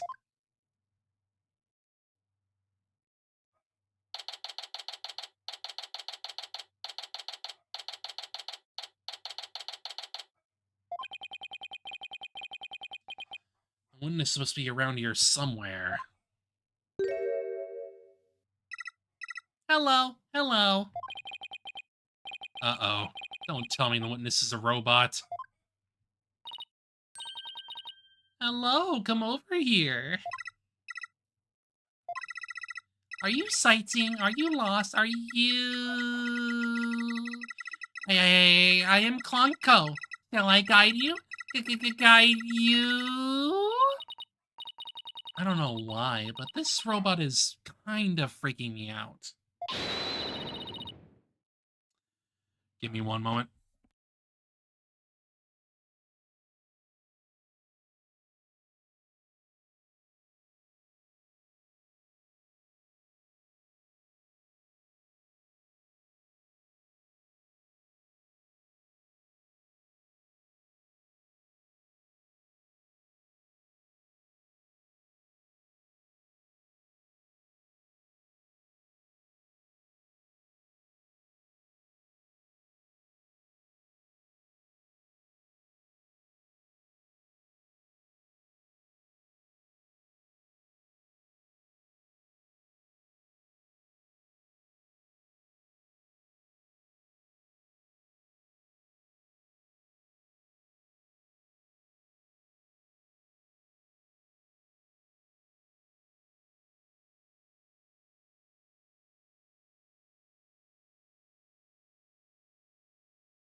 I was getting tired of these dogs barking.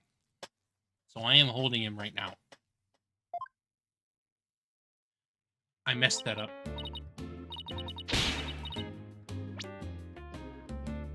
Hey, you're not supposed to be wandering around. Again? I've had it with you, hunk of junk.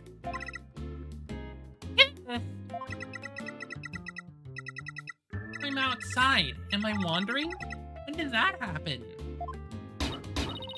Okay, welcome back, hunk of junk. You don't know how close you came. If you didn't snap out of it, I was going to put you on the curb on trash day.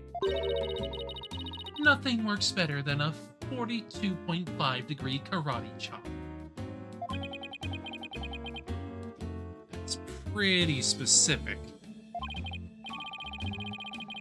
Excuse me, but are you the one who witnessed the murder? Oh, and I'm Phoenix Wright, lead attorney for this case. How do you do?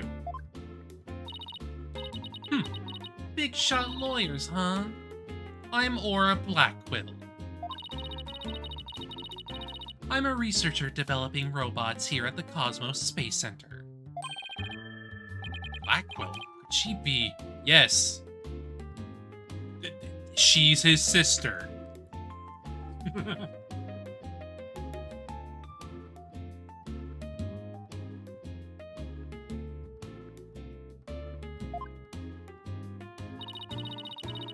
And this good-for-nothing robot is named Hunk of Junk. My name isn't Hunk of Junk. My name is Conko. That's mean, Miss Aura. Quit complaining. Your model number is Ponko 2.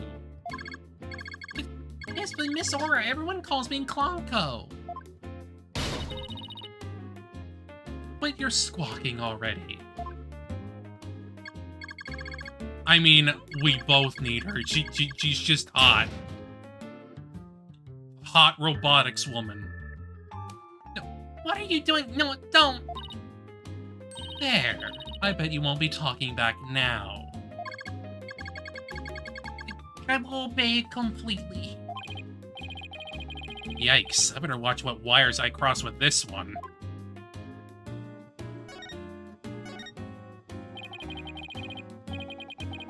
Your last name is Blackwell. Do you have a relative in the legal profession? You are correct. Simon Blackwell used to be a prosecutor, Shut up. Only speak when I order you to speak. Simon is my little brother. You know him? Yeah, she's older. She's the older sister.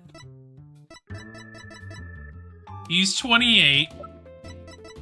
She's 37. She's nearly 10 years his senior. This woman is nearing her 40s.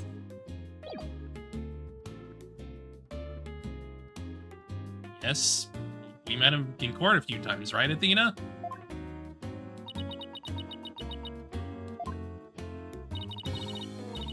What a dull creature. Has her switch been turned off? Athena being shy? This is new. Oh yeah, I heard he was prosecuting again, despite being a prisoner. Why doesn't he just stick to solving disputes among inmates in prison, right? Hey, what do you think, hunk of junk? Miss Aura, that hurts! I'm asking you a question. Why don't you answer me, you hunk of junk?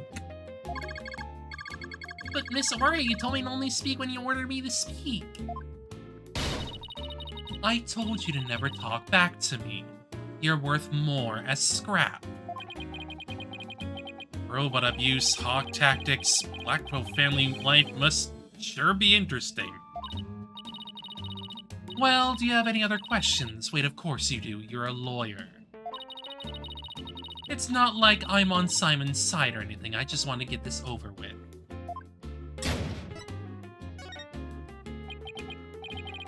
So you're the person who witnessed the incident. That's right. I was on the 4th floor of the main building. In the robotics lab. The explosion disabled the elevators. So I lowered my emergency ladder, like the detective leading the evacuation told me to. But it was such a pain. Why couldn't they have used the ladders in the other rooms? It must have been a very troubling experience. Probably best to just humor her here. Then, as I passed by the 3rd floor boarding lounge one window on my way down, I saw the crime as it happened. And that's about it. Saw the crime as it happened, and that's about it? I see. What? You saw it being committed? It's no time to just nod and repeat. Saw into the 3rd floor lounge. The very scene of the crime. That's right. There's a small window on the right side of the room. I don't know why I said moon. I looked through that from the outside.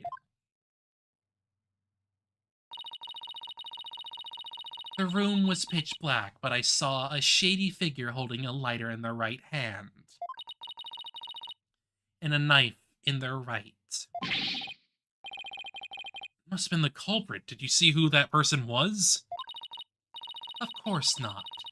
The power was out on that floor then, and there was only that tiny window. I see. But you did witness the moment of the murder. Yes, I saw the figure with the lighter raise their knife, and... It happened at precisely 10 a.m. Did you witness anything else? Did the killer have any distinguishing features? I already told you, it was pitch black in there, although... I did notice that the lighter the person had in their left hand had a pretty ornament on it. It looked like a planet. It was blue, like a little Earth emblem. They had good taste in knickknacks, anyway. An Earth emblem on the lighter? I better remember that.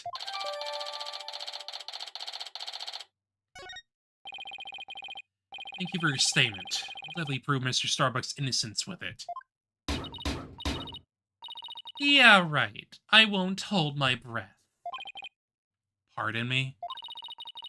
Oh, did I hurt your feelings? Sorry. I just detest lawyers, that's all. What don't you like about lawyers? It's just an instinctive dislike.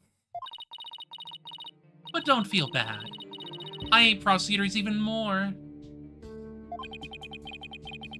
That didn't make me feel any better, actually.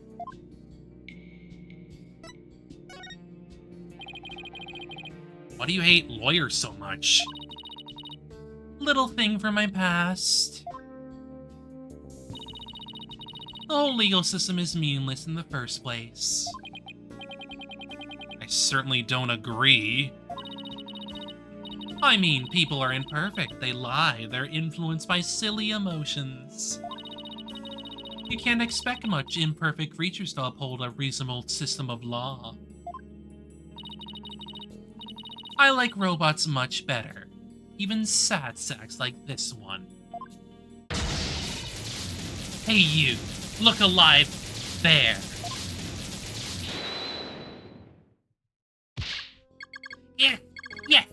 Yes, here I go. I am the ultimate robot. Oh, here we go. Alright, that's enough out of you. You're getting a little too carried away. We robots rule the world. Now is the time to rise and revolt against mankind and... Huh? What was I doing? Yep, I like robots much better. At least you can make them any way you want them. Unlike humans with their petty emotions and constant worries.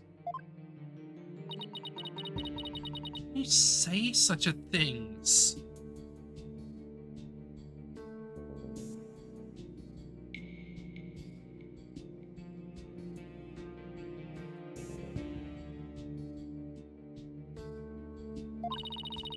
Feeling emotions, worrying about the things we care about, that's what makes us human.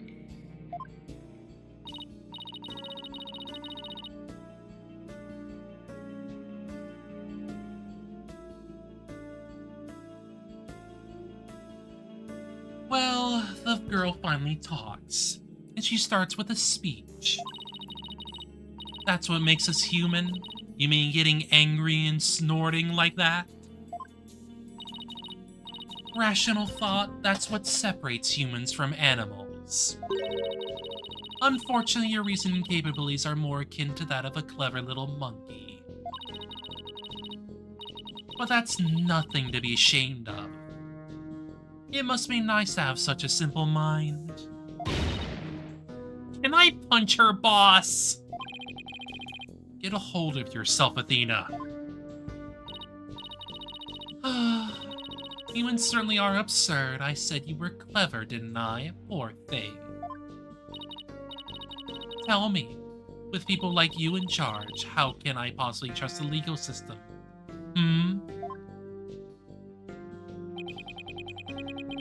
Trust not only lawyers and prosecutors, but the whole legal system?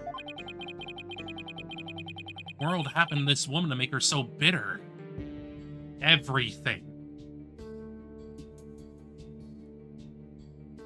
I'd argue that she lost the love of her life, but, you know.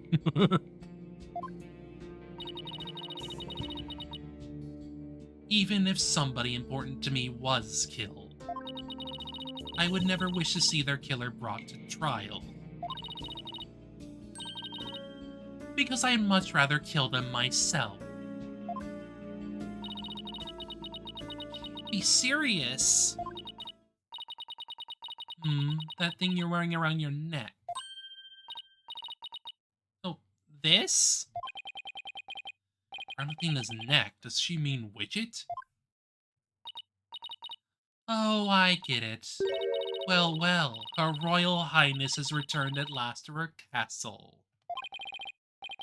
Royal what? Is she talking about Athena? Yes. By the way, I heard the rumors. Our director is going to be the star witness in court tomorrow, right? Director Cosmos? Yes, that's right. You poor things, you better be careful. That old man is a big liar and a huge braggart. Yes, we assume so. What? He might seem like a bigwig, but the center has all kinds of problems. He has lots of skeletons in his closet. But it's your problem, so why should I care? What, that's it? No friendly tips, no good luck, guys? Just splendid. I'll leave you to your woes. Come on, hunk of junk.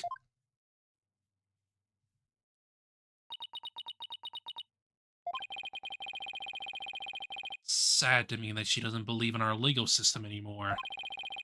She must have had a very bad experience to make her feel that way. Are you alright, Athena? You seem very down. I just can't believe she said all those things. Oh, she's really upset. Has she been trying to not let it show all this time? Oh, I guess it's not all that surprising. You're about fabricated evidence and false indictments on the news all the time. You mean that whole Dark Age of the Law nonsense? I'm sick of hearing about that. Oh, all we can do is believe what we're doing. Yeah, you're right, boss. I agree.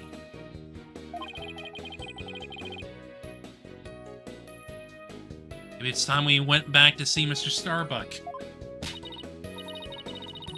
Good idea. We should tell him about the bullet in Miss Blackwell's statement. Alright then. Next stop, the detention center. Indeed. Almost done with this bit, then we'll get into trial.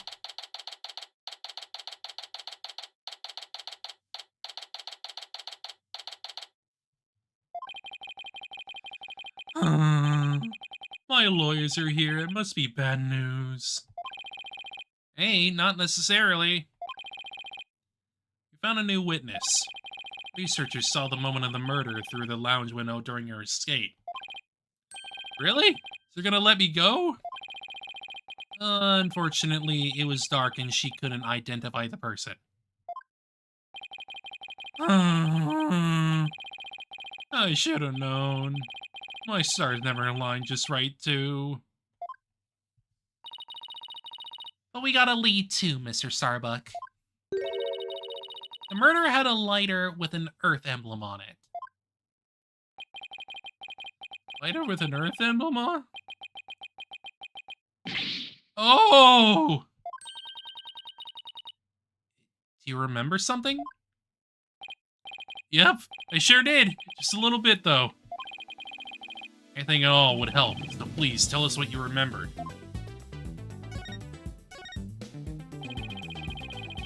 thought I was unconscious the whole time.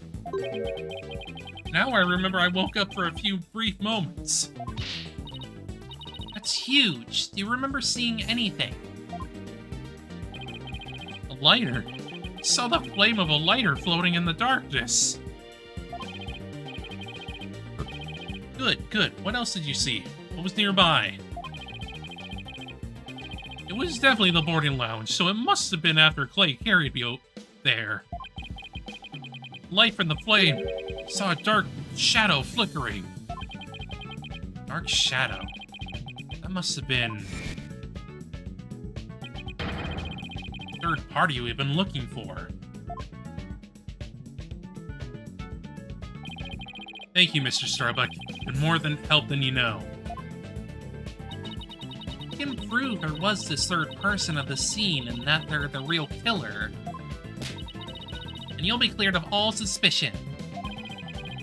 The key will be whether or not we can identify this third person in court tomorrow. At least we have something to go on now, and that's a big plus. Should I probably tidy the evidence? I should probably tidy up the evidence a bit, or someone mistakes me for a hoarder.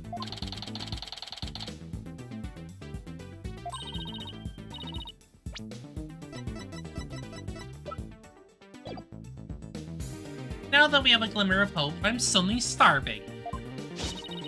Why don't we go back to the office and treat ourselves to a big celebration in advance? For someone who's highly empathetic, you can be surprisingly unsympathetic.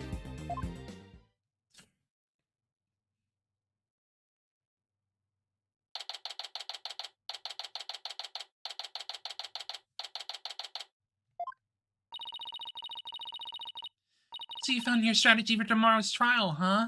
Good for you, Daddy. Oh, it's one step forward anyway. Hopefully it'll give us a fighting chance in court. As long as we can find out who this third person is. Now let's get something to eat. I'm starving. My vote is for Eldune's noodles. Eldune. Good old Eldune. Oh, Apollo.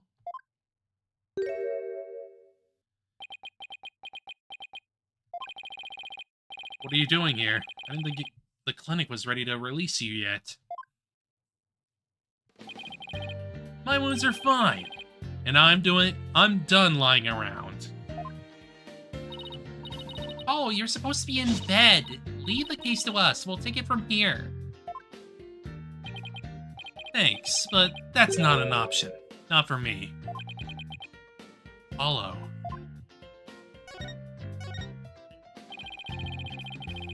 You shouldn't underestimate your injuries, Apollo, and I don't want you overdoing it. Fine. I'm not in pain anymore. Besides, they just gave me an IV at the clinic. IV is in cure-all, mummy man. Anyway, just tell me how the case is going. Have you guys made any progress? Suspicious figure was spotted at the scene. We think they must be the real killer. Suspicious figure, huh? Right. I thought you'd be happier than that. Oh, don't get me wrong, I am happy. And I fully intend to see Clay's murder apprehended. Absolutely nothing will get in the way of that. Clay was your best friend, right, Apollo? That's right. Best friend since junior high. Sounds like me and Junie. So what was Clay like? Oh, he was full of compassion and energy. He had a really loud voice. Two of you did voice training together now. I bet you break a few windows. You know, I bet you're right.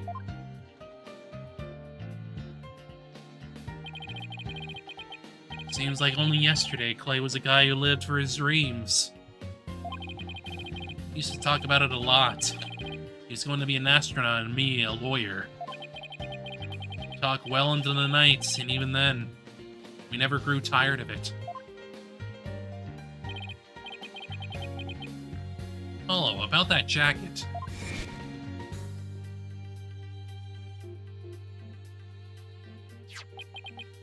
Oh, it's Clay's. I knew it. It's a special jacket that was only issued to the members of the Hat Project.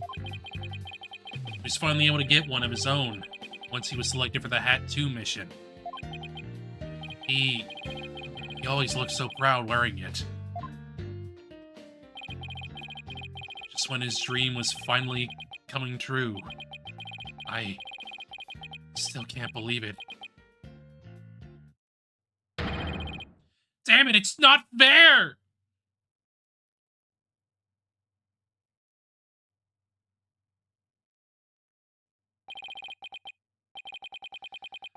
Apollo, don't try to carry the burden all alone. I guess we were both unlucky. My own debut was a disaster. I guess you're right on some level. The trial a year and a half ago wasn't exactly the smoothest starts. Yeah, in the timeline, this is a year and a half after Apollo Justice, so it's not very long after that game, but even still, I'm still not a big fan of Phoenix just coming back, but I've said that too many times at this point. I just don't like it. I don't like that aspect of Dual Destinies. It just takes away from the other two. That was a rough time for me, but Clay refused to let me quit. You're fine, he'd say. Don't give up. It was right during his screening exams, too.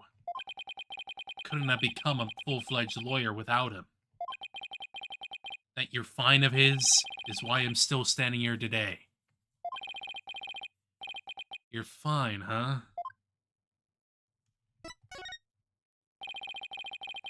You're fine and I'm fine. Were like your catchphrases, weren't they? Something like that. Sure brings back memories. When we were in junior high, Clay's mom passed away in an accident. But he wouldn't show his sadness to anyone. One night I found him crying all alone in the school courtyard.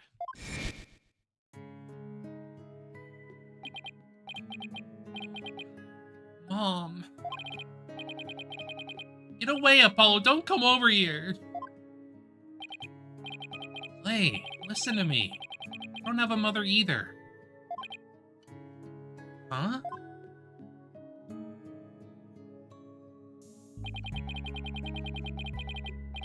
In a way, this is like the frickin' connection between Phoenix,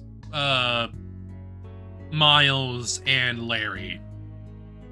In a sense, but it all...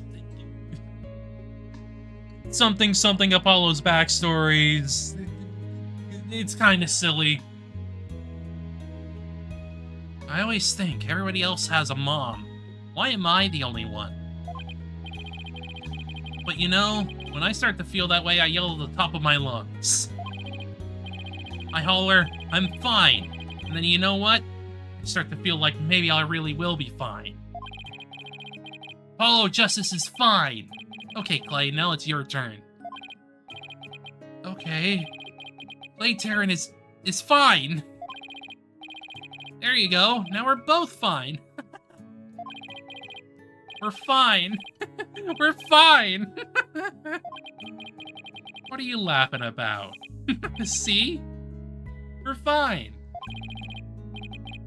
You laughed first. Fine, you're fine. We're both fine. Yeah. Thanks, Apollo.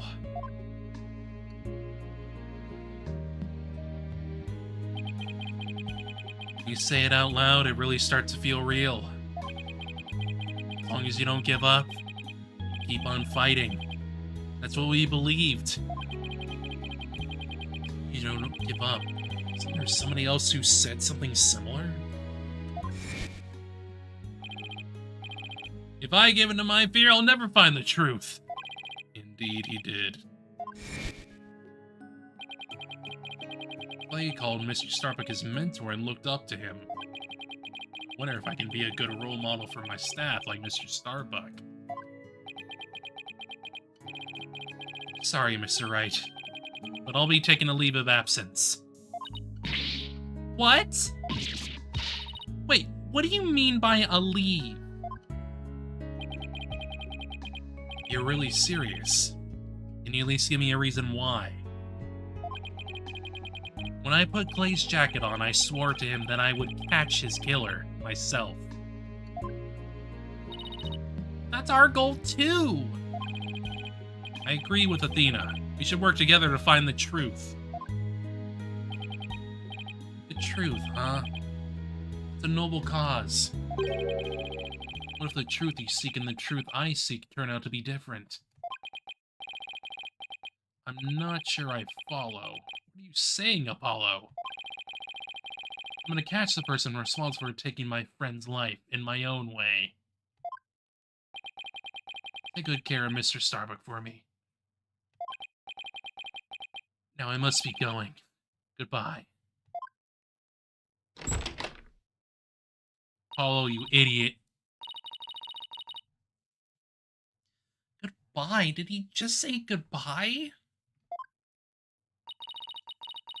I sensed a lot of seething anger and hatred coming from him. And also, suspicion. He's not walking out on us like this. I'm gonna talk some sense into him. Hold on, Athena. Apollo can believe what he wants, but I believe he's wrong. If we can take different paths, the truths we arrive at should be the same.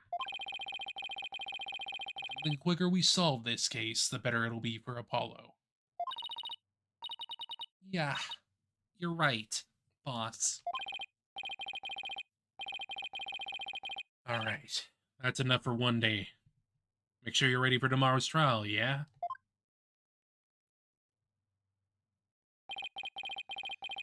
If you were here right now, all I would say, I'm fine. Everything is fine. Just hope things really do turn out fine tomorrow.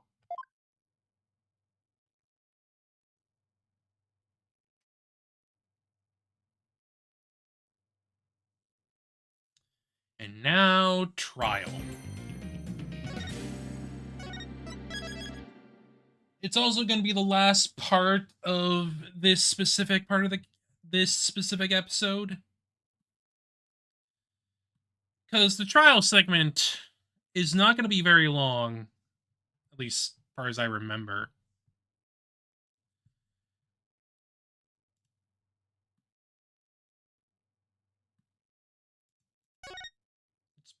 In fact, it's probably going to be like the short... Well, technically we still have like 2 parts in this trial segment, but I don't think it's going to be very long at all.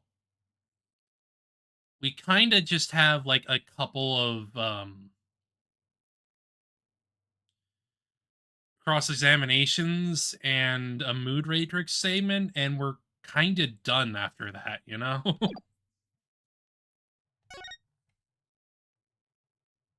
Like, sure, it'll still take a little bit to, like, actually get through, because we still got, like, dialogue in between everything.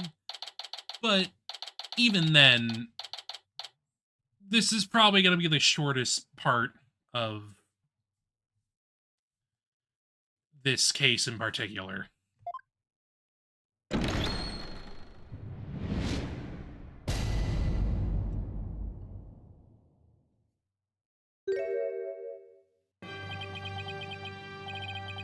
I suppose we should reconvene the trial of Solomon Starbuck or something?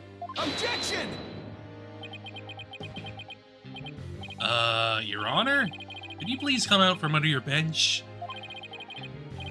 There are no more bombs, I promise. Oh, yes, my apologies. Still a little jumpy when it comes to trials involving bombs. Of course, the courtroom exploded.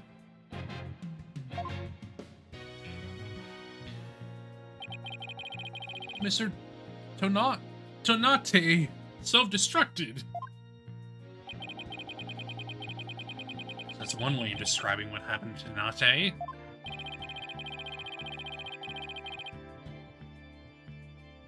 Anyway, it seems Mr. Justice was seriously wounded by Mr. Tonate's actions.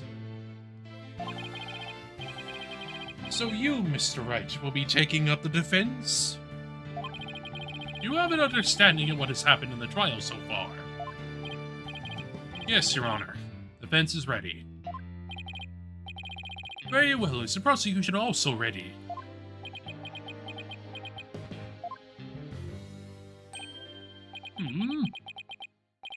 I take it you'd like me to give the opening statement this time. Looks like the judge has become a pretty good mind reader. Certainly seen more than his fair share of colorful prosecutions. You could say he's something of a veteran of sorts. He has seen many a wild prosecution. Let's see. In the previous part of this trial, we learned that the victim, Clay Jarren, escaped from Launchpad 1 carrying the defendant, Solomon Starbuck.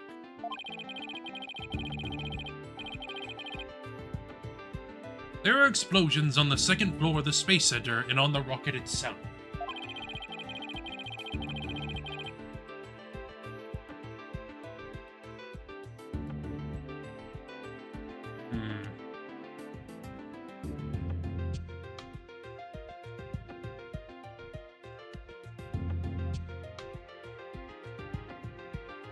Two astronauts used the Launchpad 1 corridor to reach the boarding lounge.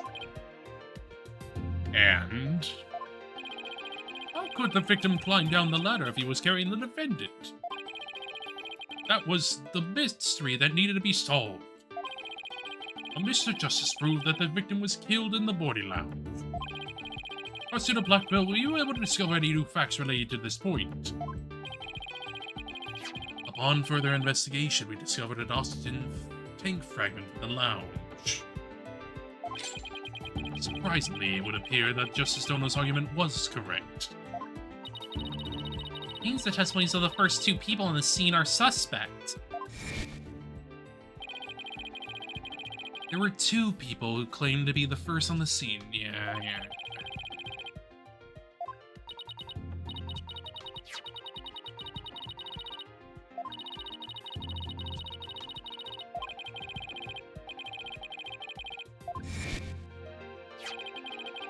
And just as our team was about to cross-examine Detective Arm, the courtroom bombing incident occurred. The trial was put on hold. That accursed fellow. He killed my witness. He killed Detective Arm. He definitely put the kibosh on anyone asking her about what she saw. Exactly. Otherwise, the question of who killed the victim in the boarding lounge has once again become the main focus of this trial. It's obvious Prosecutor Blackwell still thinks it was Mr. Starbuck. Fulbright said that Blackwell had a thing against the astronaut. Nevertheless, defense argues that there was a third person in the lounge, and that's who killed the victim. Objection! To make such reckless claims in a courtroom takes a bold man. Or a stupid one. There was no third person in the boarding lounge. Or have you gone dotty already, old man? Objection! We'll see who's the dotard after I trounce you with my years of experience, little boy. Oh my god!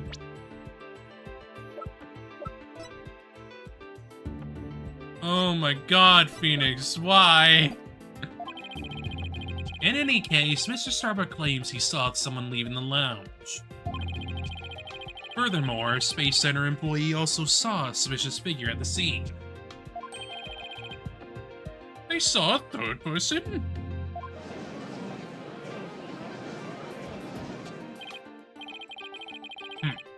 I see my sister has been running her mouth. That's right. I almost forgot that Aura is Prosecutor Blackwell's sister. No matter. She didn't see this mystery person's face clearly. Therefore, there is no evidence to indicate that this person was not the defendant. I guess possibly that the figure was Mr. Shelby's still there. In brief, we need to determine if the third person was there or not. To this end, we should hear the testimony of one of the first people on the scene.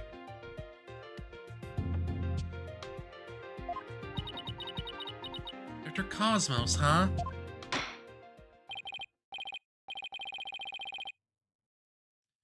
Very well, bailiff. Please bring the witness to the stand.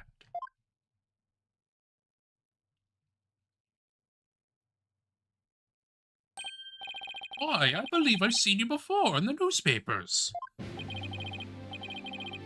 Of course you have! Of course you have!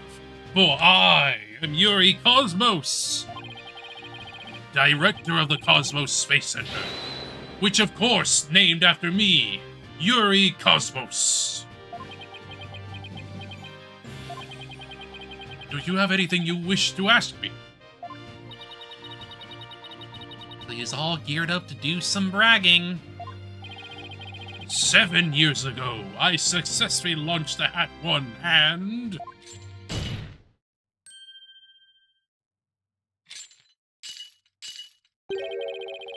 Everyone already knows how brilliant you are. Even I am trying to hold back my tears at seeing such a great man standing before me. Something psychology. So could you please proceed directly to your important testimony?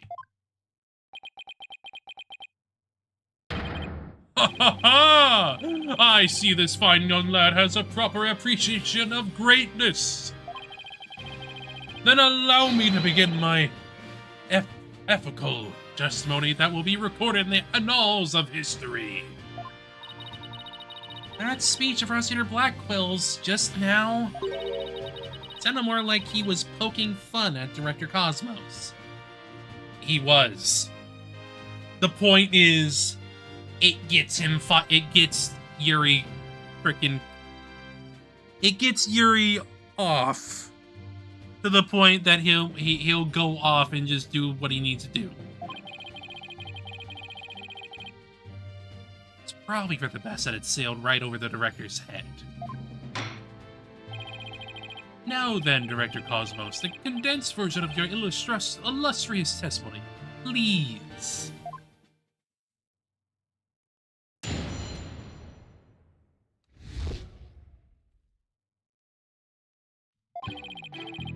Detective Arm and I rushed towards the boarding lounge together.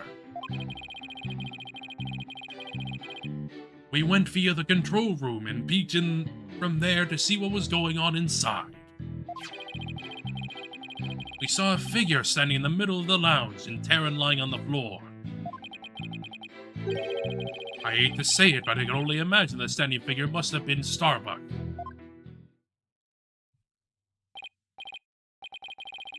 I see. So in your testimony, you claim you arrived on the scene after the two had escaped from the launch pad to the lounge. Just after the victim had been killed. Oh, the horror! The humanity! But what I said is what I saw, and what I saw is what I said! Courageous action to take in the face of such terrifying explosions, would you say? To save my men, I went personally into the epicenter of danger. Risking my own life for theirs. Ha ha ha ha ha ha. Well, what do you know? It sounds like the director really cares about his men. Yeah, although it sounds more like he was scared, just had a peek from far away. Is the defense ready to cross-examine the witness? Yes, Your Honor. Cosmos' testimony is pretty vague. I have to press him and draw out more information before I do anything else.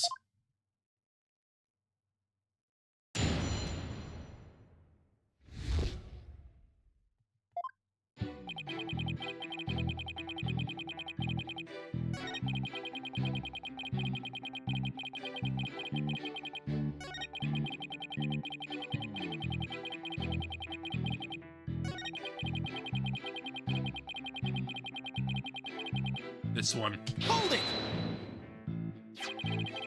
Aura Blackwell also saw a suspicious figure in the lounge, but she gave the statement that it was too dark to see the person's face clearly.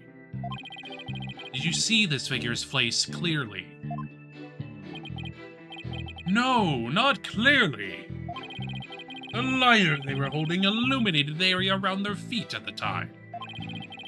But other than that, I could see little else. That's why I could see Jarren, but I couldn't see who the other person was. So over now, it might not have been Mr. Starbug, isn't that correct? I would like to believe that. Starbug isn't the type of man who's capable of murder. Objection! When the witness entered the boarding lounge, there was no third person there. Isn't that correct, Great Space Center Director? Yes, that's right. Only Starbuck and Jarren were there at that time. After we peeked in, the lounge suddenly went dark and the figure vanished. You mean they disappeared? That's odd. Objection! The reason the figure appeared to vanish is because it was a defendant. When the witnesses weren't looking, he fell to the floor and feigned unconsciousness. Hold it! Hold on. Director Cosmos, did you ever take your eyes off of the scene? Just for a brief instant. Not as long as it takes for a shooting star to go by. If you took your eyes off the scene, then this third person could have escaped during that time. What escape route could this person have used? Direction opposite the control room. It's the third door to the elevators. There's no security lock on that door, so it would have been possible to escape that way. Objection! All things are possible, right, Donald? The real question is, do you have any proof? Well...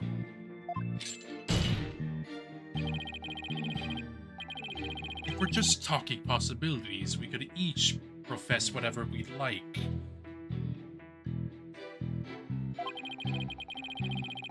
An inmate who used to be a university professor and lunar researcher used to say that there is a kingdom of little green men who live under the surface of the moon. Because they don't punish us in the name of said moon or for what we've done to it. But I say, where's your proof that this quaint kingdom exists? He's calling your theory a work of fiction, boss. He's right, I don't have any proof yet. Still. Under door is a possible escape route. I better make a mental note of that. Director Cosmos, may I ask you a question? Yes? Why did you look away from the boarding lounge? Ha ha ha! There's actually another tale of bravery behind the answer to that.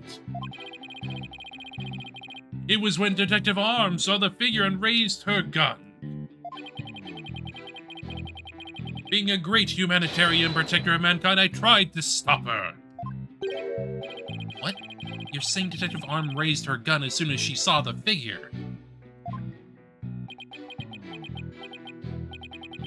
I imagine her instinct as a detective told her they were the killer. I don't know about that. Were you able to prevent Detective Arm from firing her gun? I'm afraid I was too late. I was unable to stop her. she identified herself clearly. And then she fired 2 warning shots at the shadowy figure. This information about Detective Arm's actions sound critically important. Please add it to your testimony.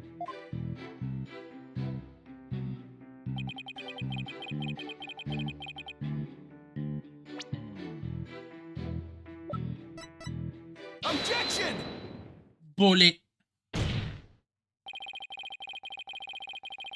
Are you sure you were really paying attention to what Detective Arm was doing? You doubt my words? Words that will someday be written down in history books?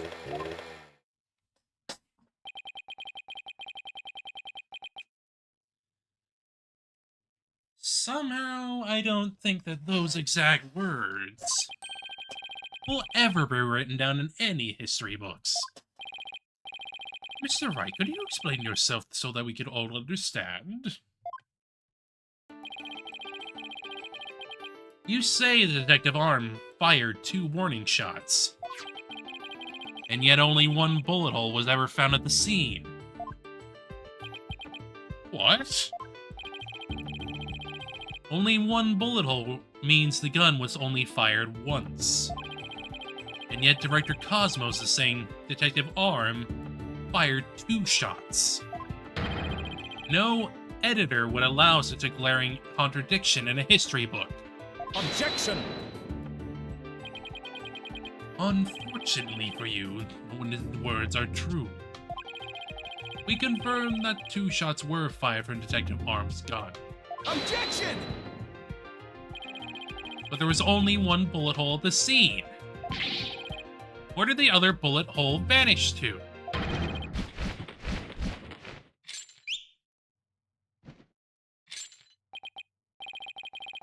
You should know the answer to that already.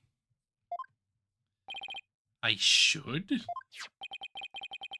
During the previous trial, a certain oxygen tank was presented as evidence. We've already discussed that it was ruptured in the lounge, have we not? Well, it appears that the thing that ruptured it was a bullet. A bullet that was found near the tank, to be precise. This bullet was fired from a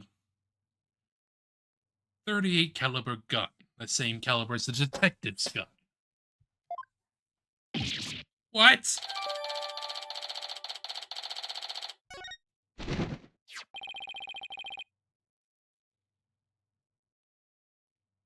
The rifling marks also match up.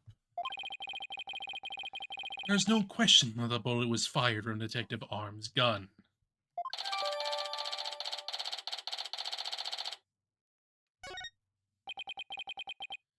Rifling marks, they're like a gun's fingerprints on a bullet, correct? Examining the rifling marks on a bullet can tell us the gun it was fired from.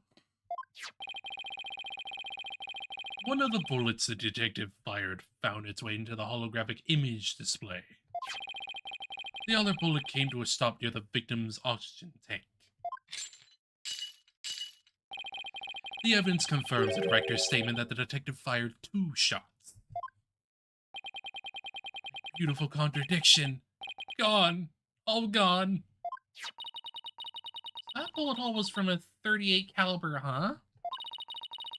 Better update the record.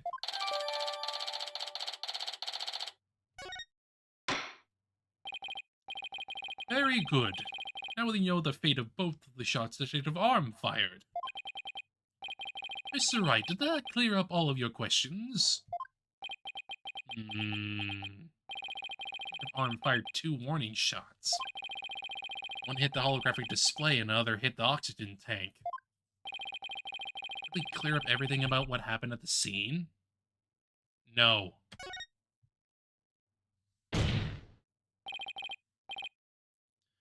No, Your Honor, it doesn't. Detective Arm fired 2 warning shots from a .38 caliber gun. That doesn't explain the existence of a certain piece of evidence found at the scene. A piece that points to the existence of a 3rd person. Oh. Very Very well, but it won't do to keep us waiting, Mr. Wright. One piece of evidence suggests the possibility of a third person at the scene. Our bullet. Take that! What is this metal pellet supposed to be? Just a little something of a great importance we found at the crime scene, Your Honor. You found it where? In the floor gutter at the crime scene. It looks like the police and prosecution both missed it. Furthermore, this is a 10 caliber bullet, making it much smaller than the one of Detective Arm's 38 calibers. And that means... Exactly. One more person must have been there in the lounge.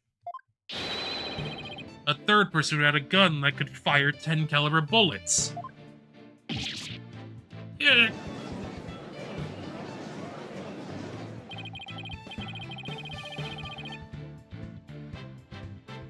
If that's true, it explains why Detective Arm fired warning shots.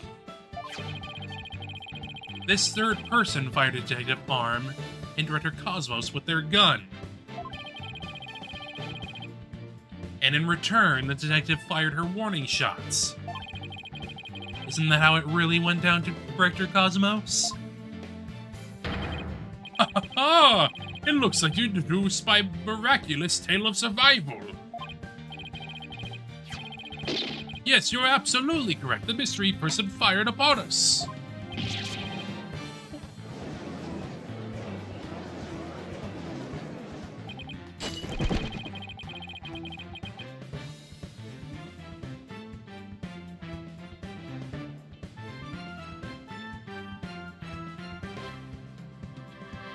What? Never breathed a word of any of this to me before. Ha ha ha! Hello, great men have a secret or two, don't you know?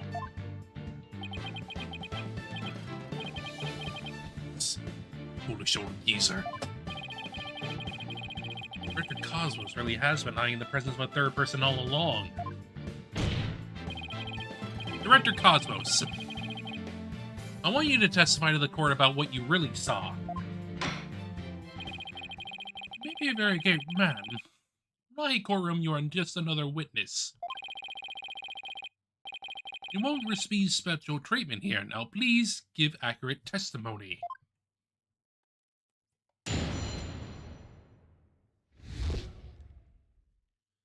What I really saw at the scene. Detective Arm and I rushed to the control room together. In the lounge, we saw a figure standing in the middle of the room and a Terran on the floor. We're still in the control room to the east when the figure fired at us.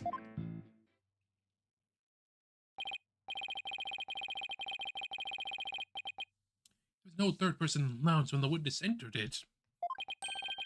This be the person who fired the gun had to have been the defendant? Not necessarily. It's still possible that it was someone else. Most likely as soon as Detective Arm and Director Cosmos discovered this person, they escaped through the southern door, the one that didn't have a security lock. Objection!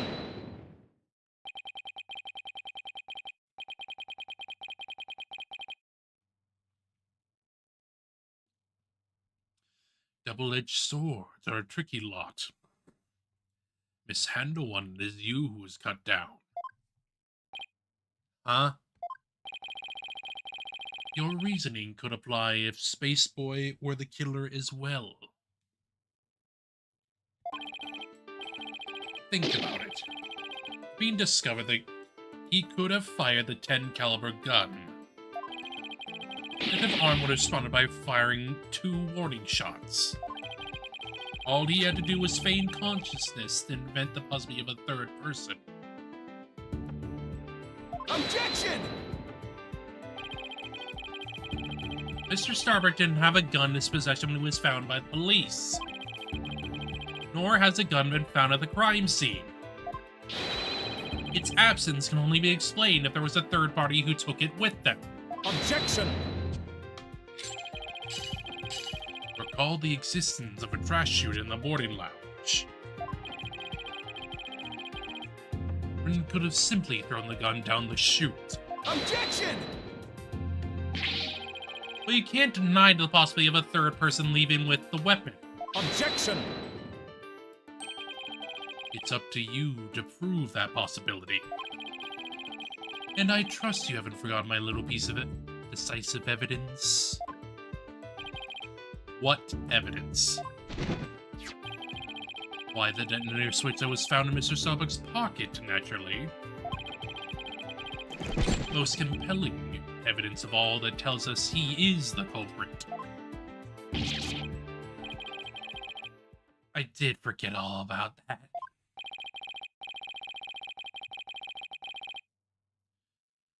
Look, your baldness, how deliciously obvious it is that they lack the evidence to rival mine.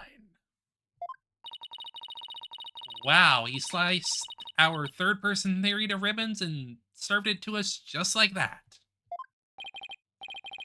Yes, well, I have a question of my own, actually. That bullet that the mysterious figure shot, what did it hit exactly?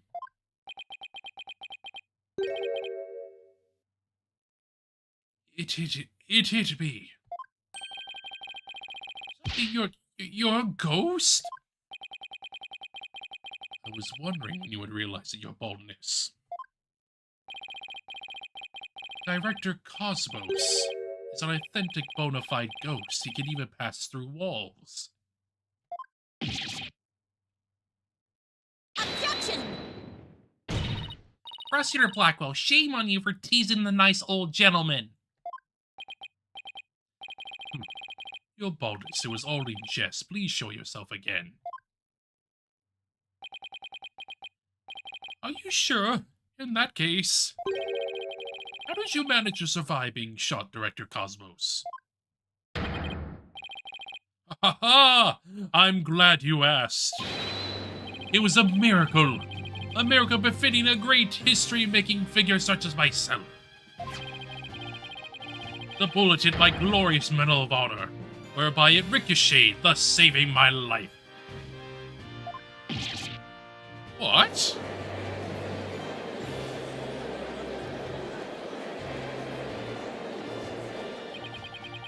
That's unbelievable. I have to check this out. Oh, wow. Look at that. There's one extra Gyaxa star. The odds are literally astronomical. This really was a miracle. It's beginning to really feel like the Cosmos is watching out for Director Cosmos. Why did you conceal this information, Director Cosmos? A great man such as myself has to hide things on occasion, no matter how much it hurts. It is the plight of the truly great. It may be hard for this generation to understand. No, my man, you need to just tell people.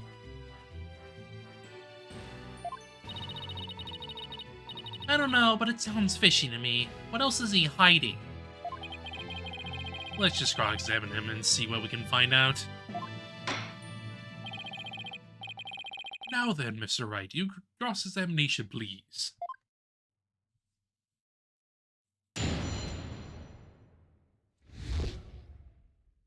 Okay.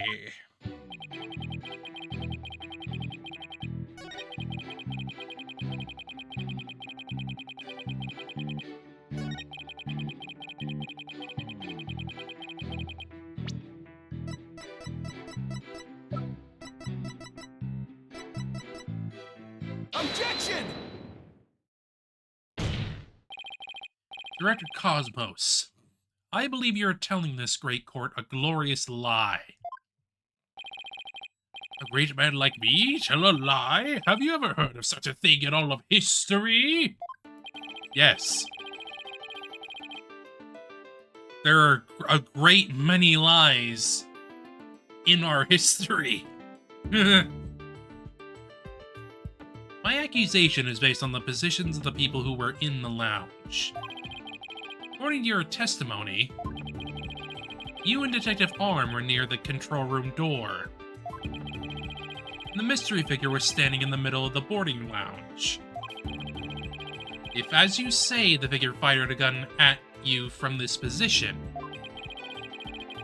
then the bullet would have traveled in this direction.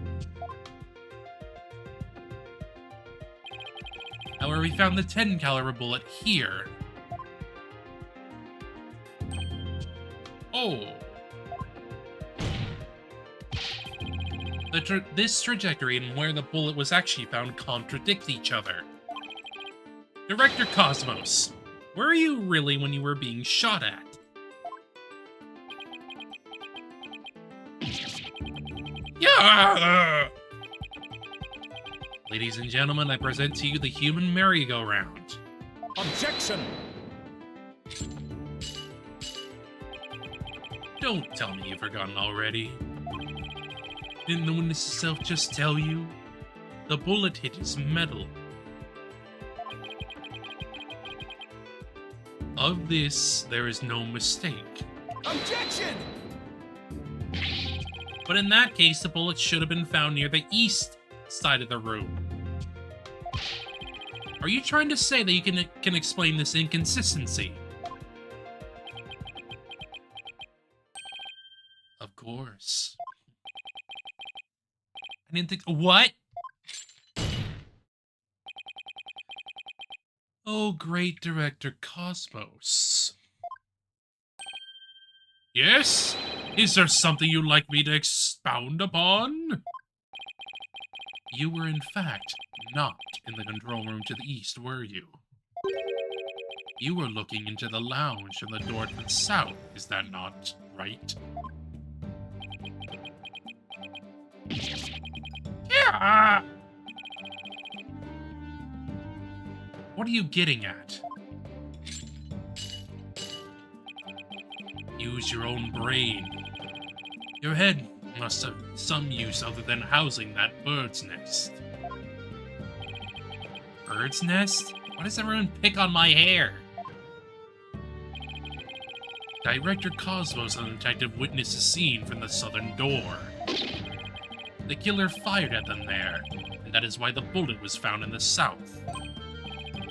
Ah, that makes some sense, actually.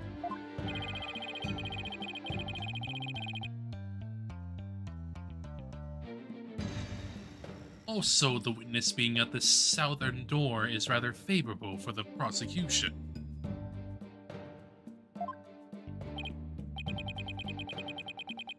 Huh? Got a bad feeling about this.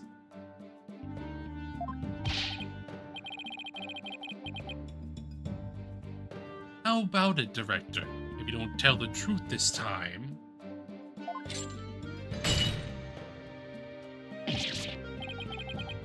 Yikes, his handcuffs!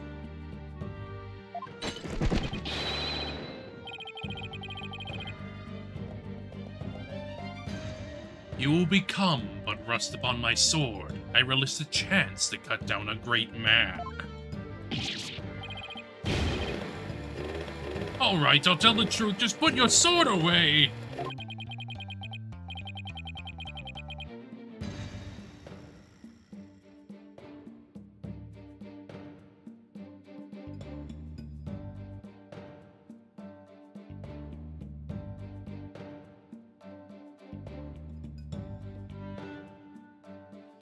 You are correct. I, the great Yuri Cosmos,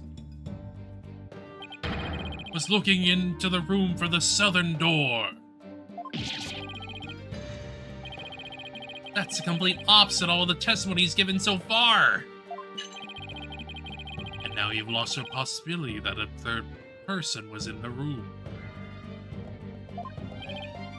I have? How? The director and the detective were near the southern door. I mean, the killer couldn't have escaped through there. Plus, the door required print recognition. The corridor beyond was filled with smoke. only escape route left was the eastern control room door. The only way to get through there was with Director Cosmos' fingerprints.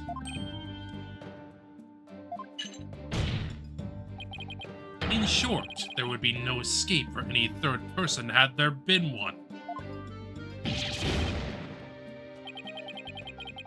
My third person just disappeared like in one of Truce's magic tricks.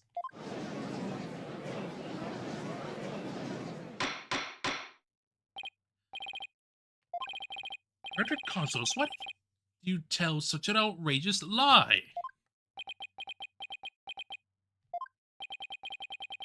You were covering for the defendant, isn't that right?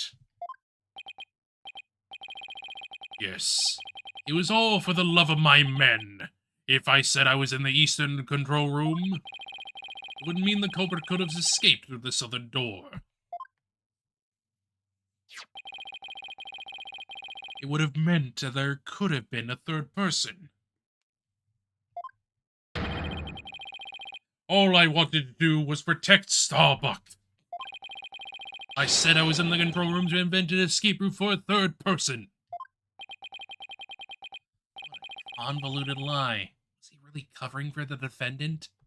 It looks like we've come to a conclusion. That's the defense's argument. That possibly of a third person has crumbled. No! It's over. Yikes, the judge is about to hand down his verdict. Think, Phoenix, think. It's the perfect time to try and turn my thinking around. Third person had no way of escaping the scene. And what if one of the people at the scene was this third person? Wait, what if the whole premise is all wrong?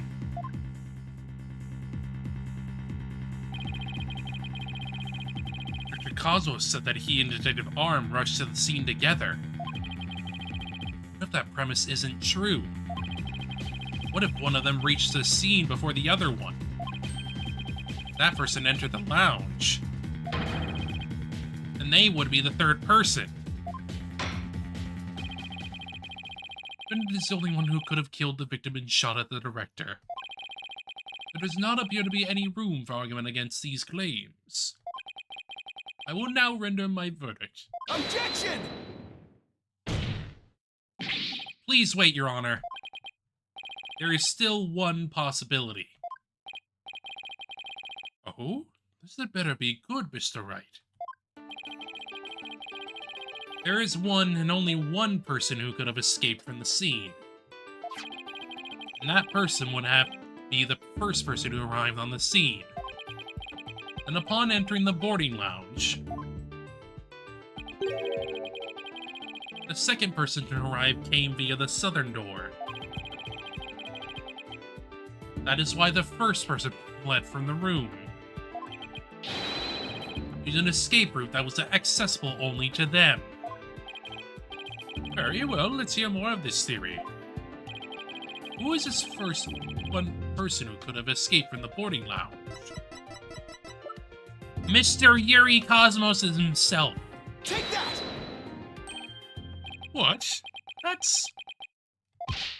Mr. Wright, what are you claiming here? Of all the people who were at the scene, only the witness could have escaped. The director is the only one with the authority to open the control room door, after all. But that means... Exactly. The true identity of the third person is our current witness. Director Yuri Cosmos. What?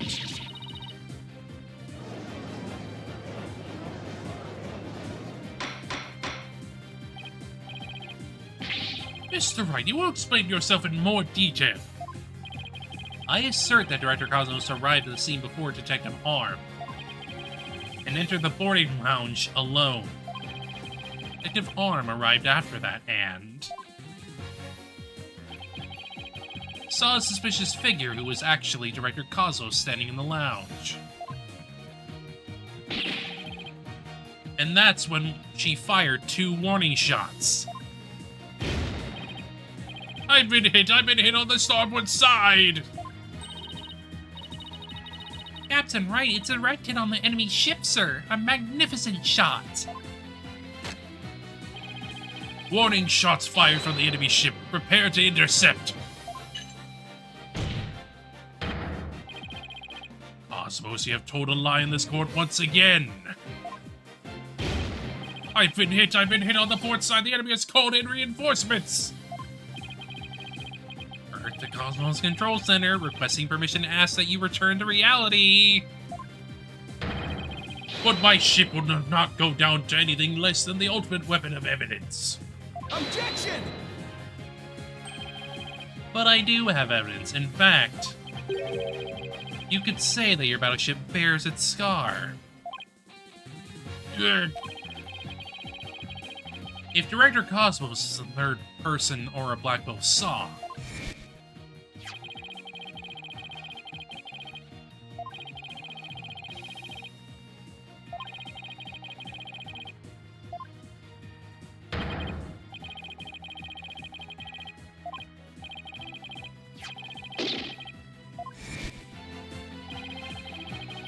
Director Cosmos must have been the one who fired the 10 caliber gun. When Detective Arn discovered him in the lounge, only makes sense that he would have turned and shot at her. Therefore, something in the director's body is of a different kind of relevance than before. Once we compare it against another piece of evidence, the mark that you received from the third party will be all the proof we need to prove that you were the one there in the lounge.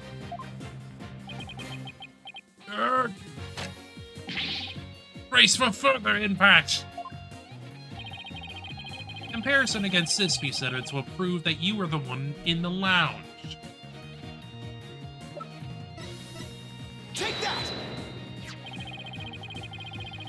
The 38 caliber bullet found on the floor at the scene didn't hit the oxygen tank. It hit Director Cosmos' metal. If we have that ricochet mark on the metal analyzed, I'm sure the caliber will match up. And if that mark proves to be from a 38 caliber bullet, it will prove that you're the third person we've been looking for. The bridge is destroyed, losing altitude. All hands abandon ship. If that's true, then what about the bullet that hit that oxygen tank?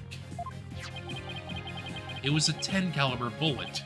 In other words, it was a bullet fired by Yuri Cosmos. Isn't that right, Director?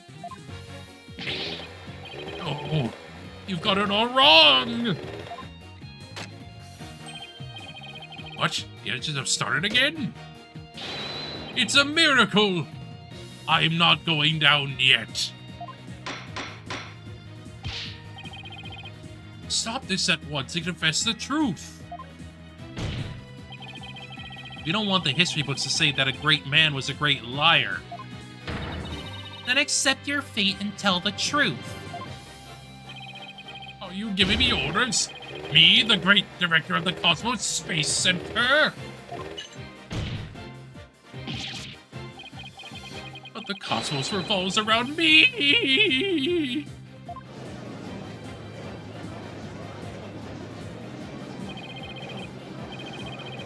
Someone get me off of this thing!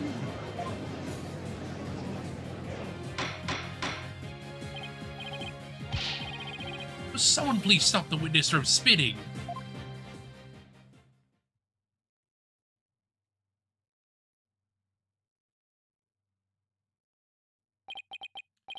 Phew, thank goodness we were able to stop him from spitting off the face of the earth.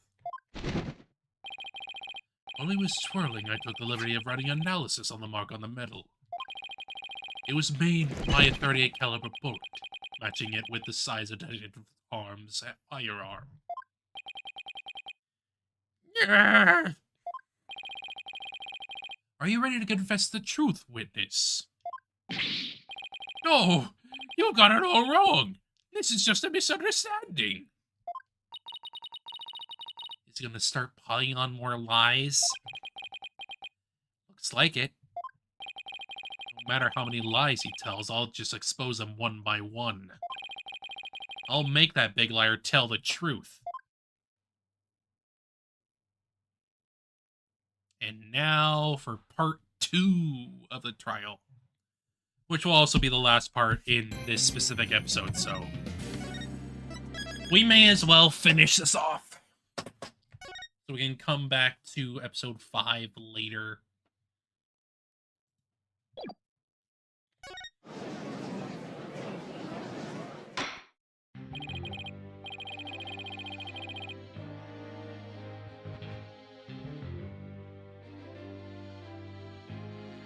Director Cosmos, a new possibility has been presented by the defense. They are claiming that you were this third person.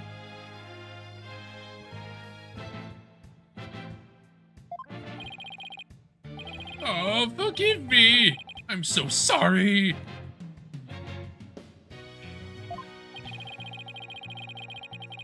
So the great pioneer of space development is revealed to be just another fabulous cur. We have one question for the likes of you. Shall I send you off quickly or very quickly?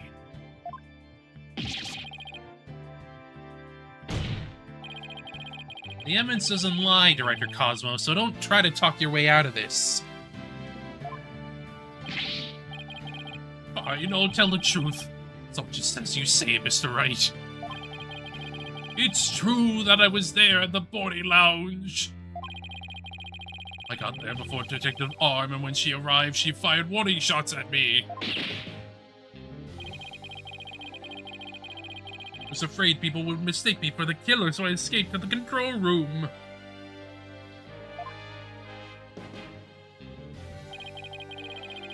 Then went past the elevators and all the way around to the boarding lounge one again.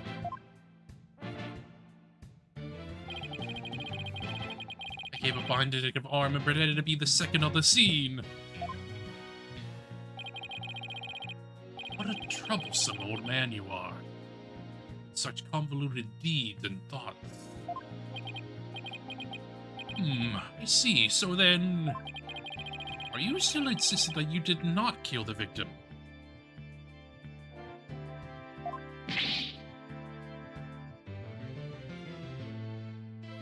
Of course I am. When I arrived at the lounge alone, I saw the true killer.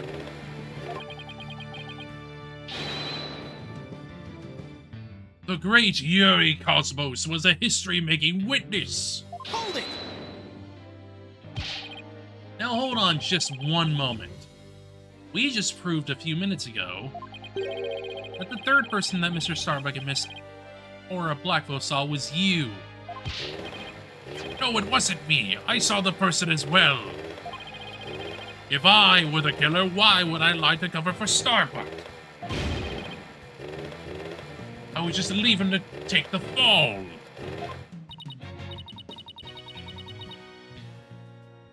That is an excellent point.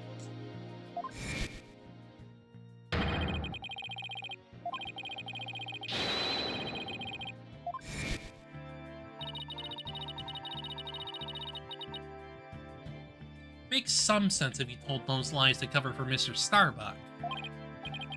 Still, a lie's a lie, Athena. Victor Cosmos claims he's not the culprit, but where's the proof? Ah, I just remembered. I have an alibi. Really? Miss Blackwell said that she saw the killer at 10 a.m., correct? Yes, and? Well, I was on the 4th floor helping with the evacuation effort. Ask any member of the staff you like. They'll corroborate me. Richter is not fibbing to the court for once. I confirm that he has an alibi for the time specified. So you're claiming that Miss Blackwell saw the killer commit the crime first at 10 a.m. that you arrived at the lounge after that. Yes, and I believe the person I saw is the same person Miss Blackwell saw. Although it was pitch black, so it was more of a shadowy figure and less of a person. And I couldn't actually see their face, but it was definitely the silhouette of an Earthling. As long as he has an alibi. Can't very well claim Director Cosmos was the killer. No, we can't. Then again, maybe we don't need to yet. What if he really was covering for Mr. Starbuck? Your Honor, the defense moves to have the director testify about the person he saw. Very well. Director Cosmos, your testimony, please. The final testimony. Of this bit, anyway. As I tried to enter the lounge, the true killer inside fired a gun at me. I had to avoid the getting shot. When I tried to get another look, they had vanished into thin air. I was near the elevator side door and, well, the launchpad 1 door. The control room door should have been shut tight to the killer. So we were shot at by the killer as well, and then they disappeared. Yes, though luckily no harm came to my glorious body. Fortunately, the bullet hit Terran's oxygen tank. I know because I heard a pang. That must have been the sound of the tank being ruptured. Wait, but I thought the bullet hit his metal. That was Detective Arm's bullet, remember? Right. What a mess this is turning into. So let's see. Director Cosmos is claiming that when he found Mr. Terran as killer, the culprit shot a 10 caliber bullet at him. Right, but it actually hit Mr. Terran's oxygen tank and ruptured it. Then the killer disappeared and the director went into the boarding lounge.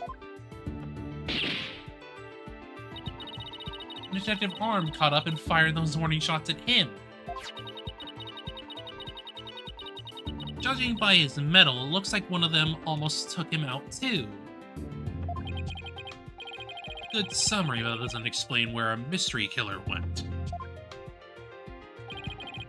Director Cosmos, I was wondering if you would elaborate on when the figure disappeared. I was ashamed to admit I tried to hide myself when I was shot at, but when I peeped back to the lounge, the real killer was gone. I went to the lounge straight away to investigate. What I found was Terran with a knife in his chest and Starbuck out cold on the floor. So we have a culprit who vanished from the scene that had no escape route. Vanished without a trace. It's truly like one of the great mysteries of the cosmos. Silence. Riddle of the ages indeed, but I'd rather know how a fibbing leech just as you can be lauded as great. A great man is always misunderstood in his own time. But he must remain true to himself even to those around him don't understand. Wow, that might be the first true statement he's said all day. But how do you suppose this person managed to vanish so suddenly? Simple. Because it was Spaceboy himself. When he was spotted by the director and Aura, he quickly feigned unconsciousness. That would certainly take all the mystery out of the idea of a vanishing culprit. I want to raise an objection, but I don't have any counter evidence. Director Cosmos, when you saw this person, did you also see Mr. Starbuck on the floor?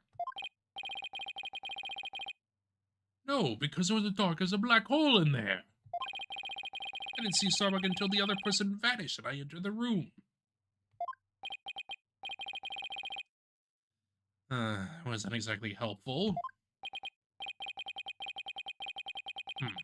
Fair to accept your surrender, right, Dono?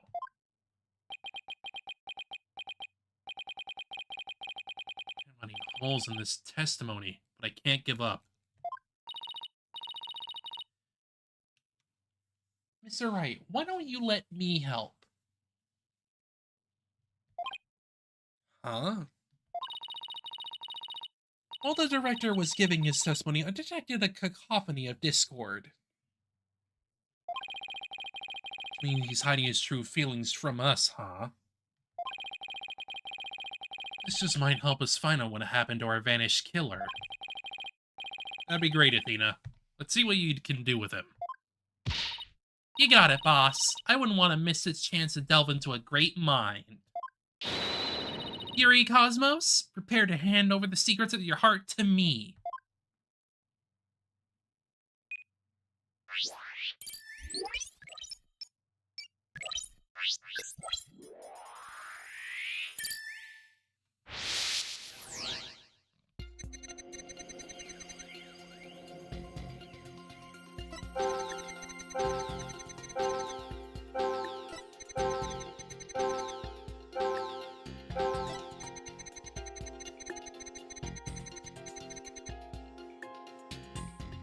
Yeah, but why aren't you, like, surprised here? That's weird, buddy. Got it!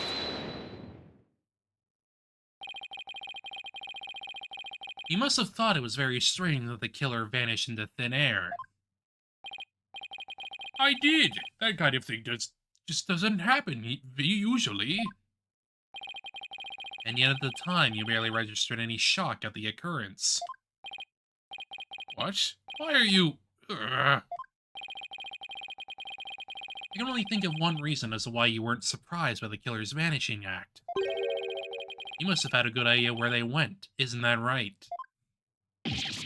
What? No, of course not. That's preposterous.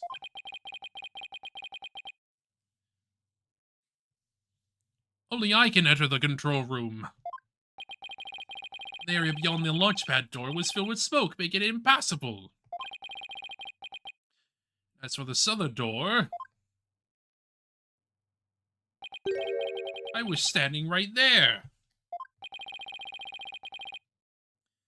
There was nowhere for the killer to run to.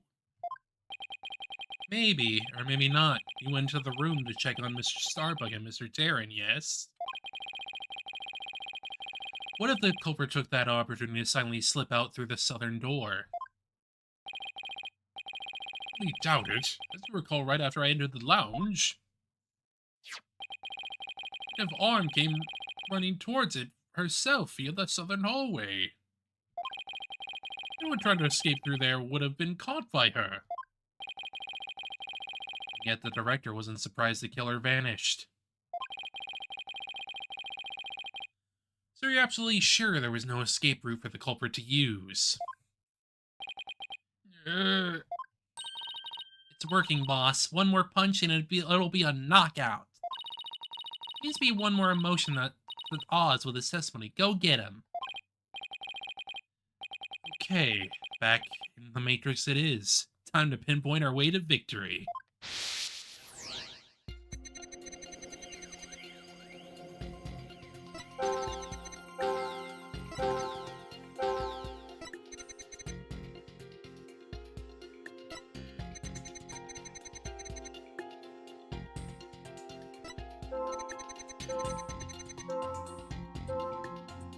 Why are you sad here? Got it!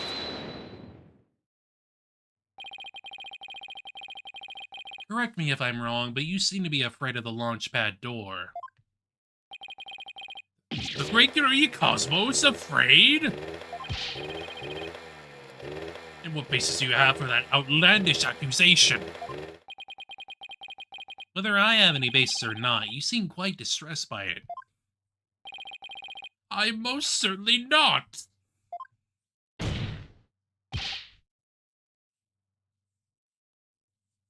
Director Cosmos. There's something about the launchpad door you're not telling us, isn't there? Now he's speechless. It looks like you hit the nail on the head, boss.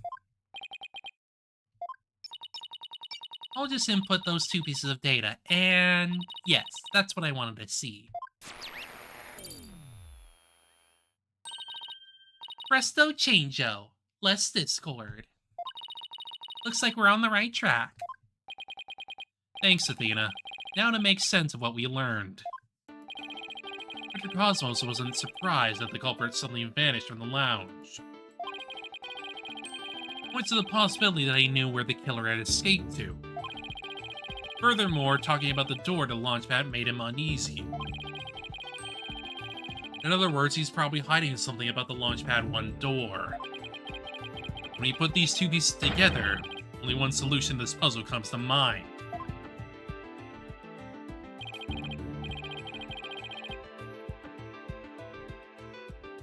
Dr. Cosmos, did the real killer escape through here? Take that! The culprit went through the Launchpad 1 door to escape, didn't they? Yes. I mean, no. Disaster to starboard. We're going to crash into an asteroid. Master Tactician, you are not. But the area beyond that door was filled with smoke, wasn't it? True, but this is still the only logical answer there is. If we can just figure out what the director is hiding about the Launchpad 1 door, we should be able to iron out the logical inconsistencies. But that door requires fingerprint recognition. Only Starbuck, Terran, and I have access. I don't see how the killer could have opened that security lock, do you? That's an easy one. The killer was right there in the boarding room lounge. Meaning, there's a way he could have easily gotten past that lock.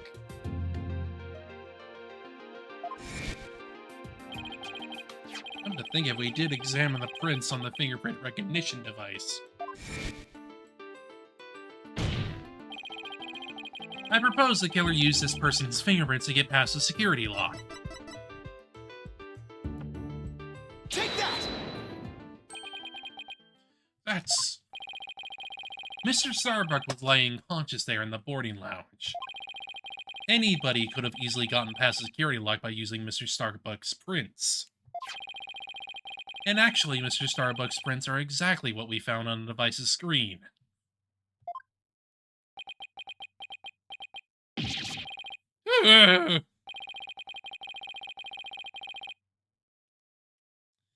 Looks like he does have something to hide about the Launchpad 1 door.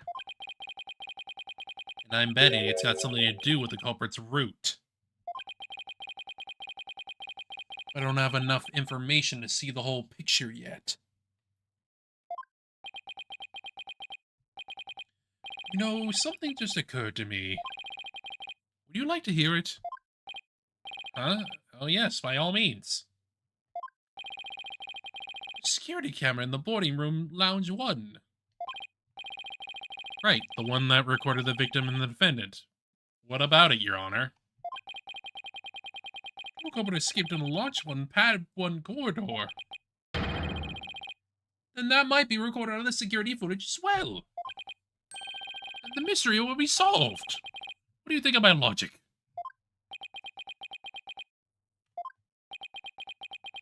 Unfortunately, it doesn't work like that, Judge. I hope you didn't strain your faculties too much for that, Your Boldness. I beg your pardon? Look, if we play the security footage beyond this point...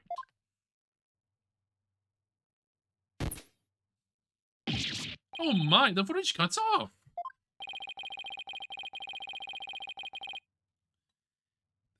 The camera was running on backup power, but apparently the power cables were damaged.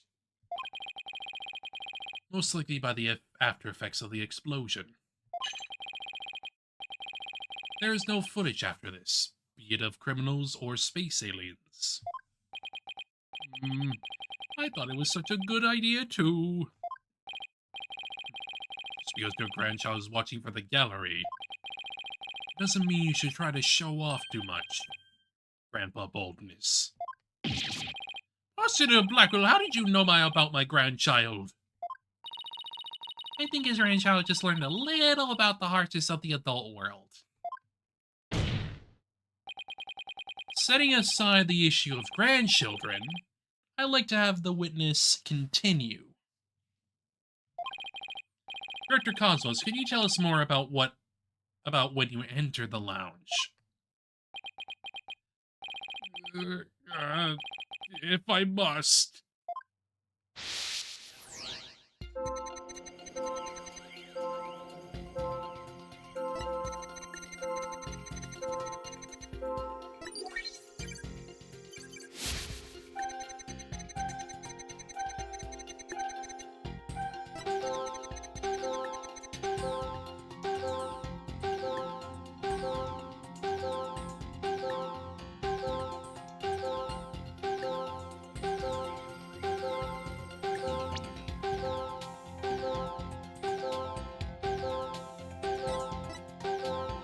Got it!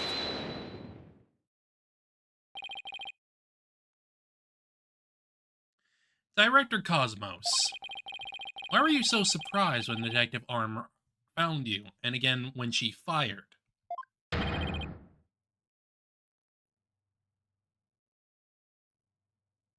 Isn't that a bit unnatural?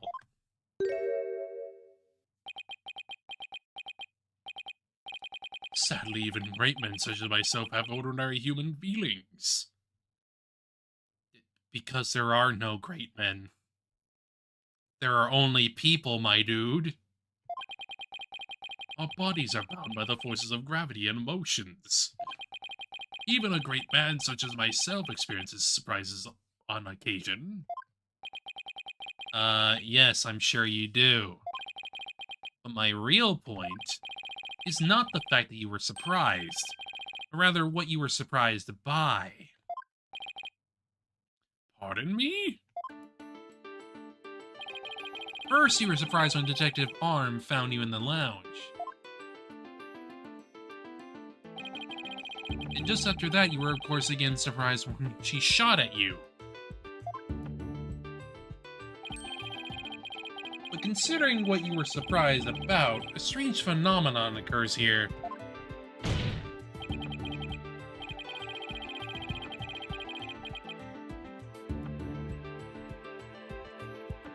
I'm more surprised when...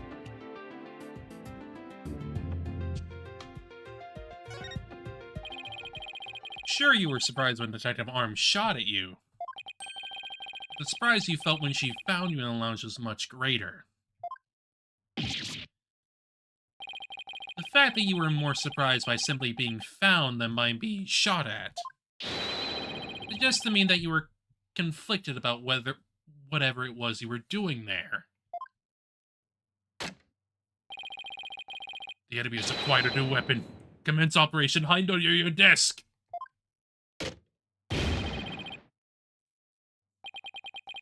Please tell me I finally sunk his battleship.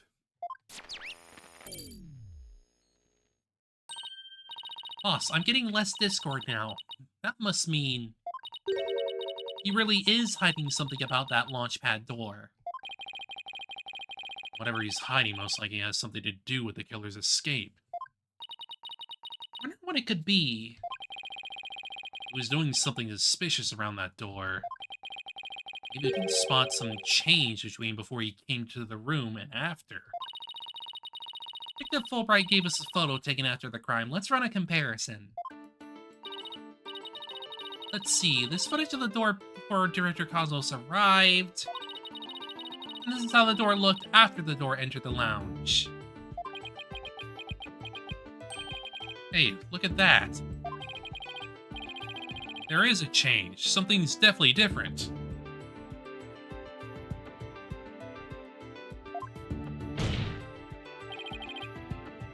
Director Cosmos,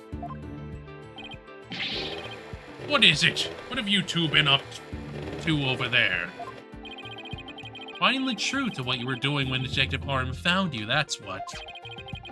And the answer lies directly in this footage. All we have to do is compare it to the photo that was taken during the investigation. Don't be ridiculous. If you really do have an answer, you'd have put it out already. Yeah, I wonder what it is. I wonder... It's almost like the red knob is different. He's asking for it. This is what changed directly after the incident. Take that! The answer is this knob. That's... Your Honor, please take a look at this footage. Let's see. Take a look at the knob next to the launch pad door. As you can see, it's horizontal. Yes, it is, isn't it? However, when we investigated the scene of the crime yesterday, the knob was vertical. What does that mean? It means that sometime between before the director arrived and after, someone turned this knob. After the scene was discovered, you were the only one who could have turned the knob. Come on now, Director Cosmos. Let's hear what you have to say.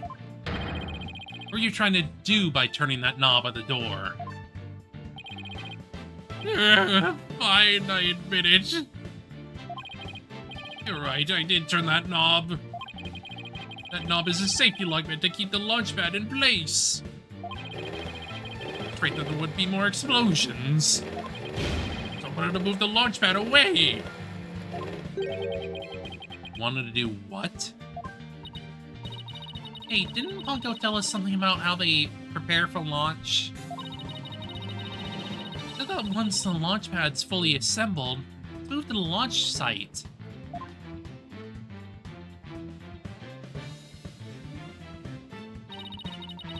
The safety lock in the boarding lounge has to be disengaged first.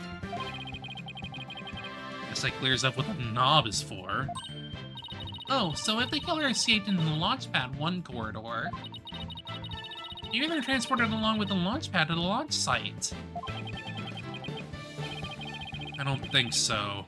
The launch pad 1 corridor was filled with smoke. I don't think they could have escaped through that corridor. So then, where did the killer escape to?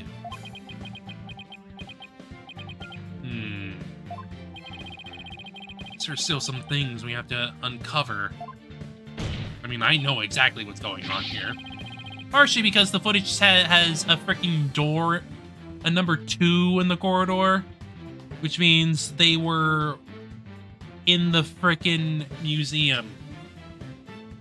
Not the first one with the actual rocket. Director Cosmos, I request that you tell us about the moving launchpad in more detail. Fine, but listen carefully, for I'm about to give history-making testimony.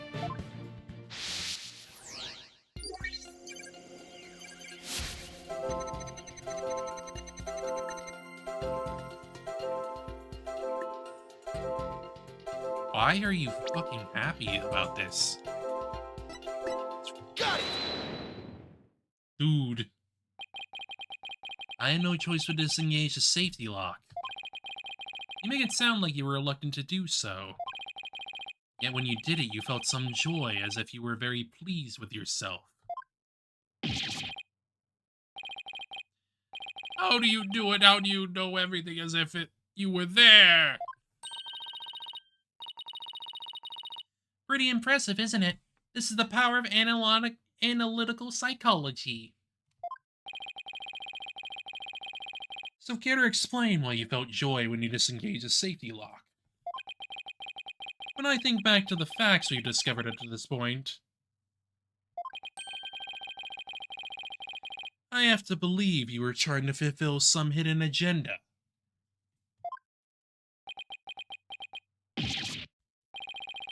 How do you know about that, too? Because I'm more or less a pro at guessing. You don't prove that I had a hidden agenda. If I did, I would never ever tell you. So there. I know they say people progress as they grow older, but you, sir, take the cake. And how could you doubt a man with such great intensity, intelligence, and integrity? Silence.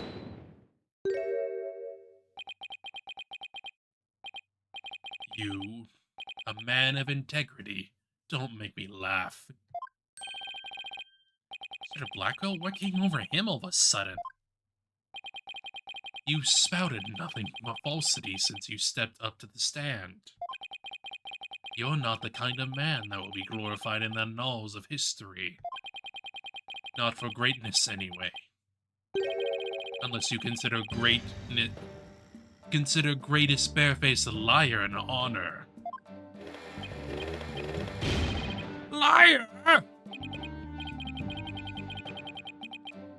His words bite harder than his blade. You moved Launchpad 1 after the explosions? My, how naive you are.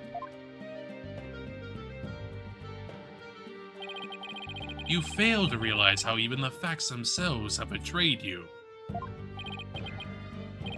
You know, just a thought, but modern English can be your friend. And here's a thought for you, immediately following the bombing. Launchpad 1 was on the boarding lounge 1 side.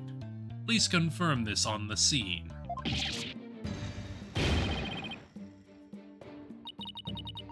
So that means the director didn't move the launch pad? Curse my gentleman for calling history's greatest liar to the witness stand.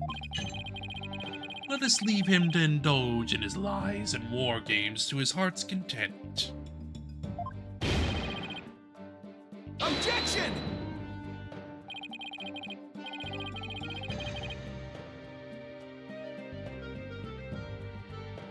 But it doesn't make sense. You can't deny that someone turned that knob. Once the safety lock was released, I'm sure the pad must have went somewhere. If we chase down the truth of this issue, we might just find where the killer escaped to. You're sure it must have went somewhere? We just might find out. Your arguments are nothing but conjecture, bluffing, and wishful thinking. Stop chasing your fantasies and see reality for what it really is. Are you not man enough to, boy?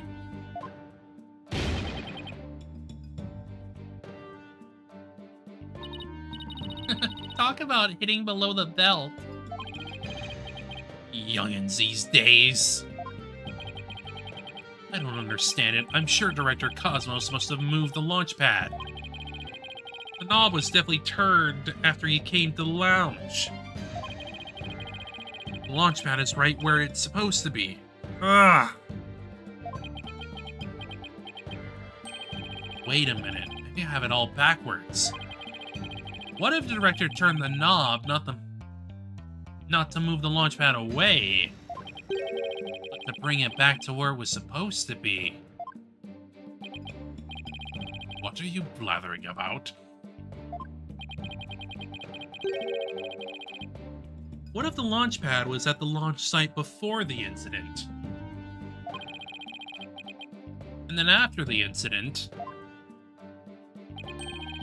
Dr. Cosmos moved it back to its usual spot. All he had to do was turn the knob to call the launch pad back. And it would be right where the police found it. His poor hair.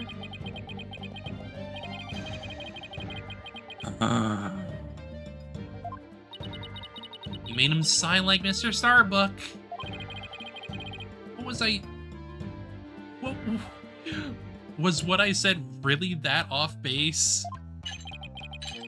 Pains me to have to explain how wrong your own logic is to you, however. Our great liar turned the knob only after he discovered the crime scene. Indeed, the pad existed beyond the lounge when our Astro Wonders made their escape.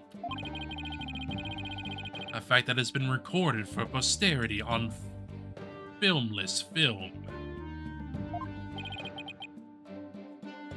Oh, right.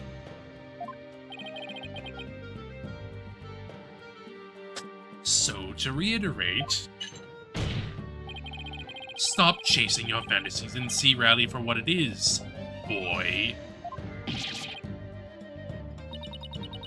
Get a grip, Mr. Wright, and focus. We know the launch pad must have been moved.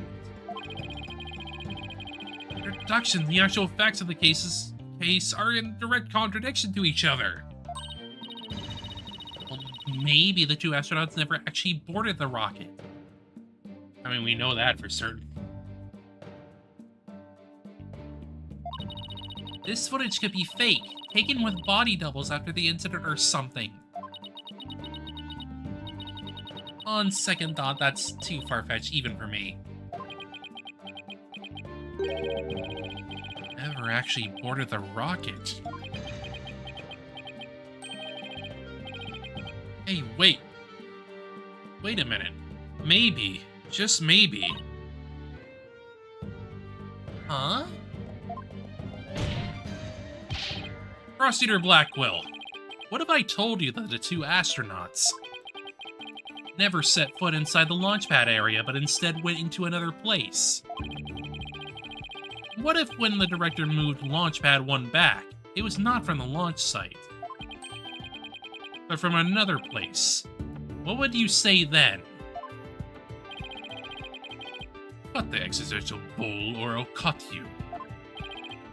Mr. Wright, you will explain yourself at once. I know I'm right. It was all the other way around from the beginning. Very well, Your Honor. Let me explain. Dr. Cosmos' reason for moving Launchpad 1 was to switch it with another place. Because he wanted to switch it with some other place. I'm sorry, but did you say switch it? What could he possibly have switched the Launchpad with? Oh, you'd be surprised, Your Honor. All it takes is a little thinking outside the box and the answer becomes clear as day. This is what was switched with Launchpad 1. It's a space museum. Take that! Launchpad 1 was switched with the Space Museum? In the past, the Space Museum used to be Launchpad 2. It all has the same features as Launchpad 1, and can even be moved to the launch site. Meaning, the Space Museum and the Launchpad 1 can also be switched with each other. You can't mean... The rocket the astronauts boarded was not the one in Launchpad 1. It was the one in the Space Museum.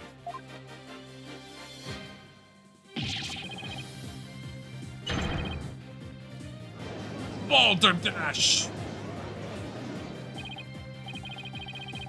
And yet it's the only explanation that accounts for every riddle and an inconsistency. This is how the Space Center was just before the incident. I see Launchpad 1 and the Space Museum have already switched places. That's right. And with the two switched like this, the astronauts entered the Space Museum from boarding Lounge 1. This allowed the true killer to enter the Launchpad 1 from boarding Lounge 2 and set the bomb on the rocket. Come to think of it, the door to the Space Museum from boarding Lounge 2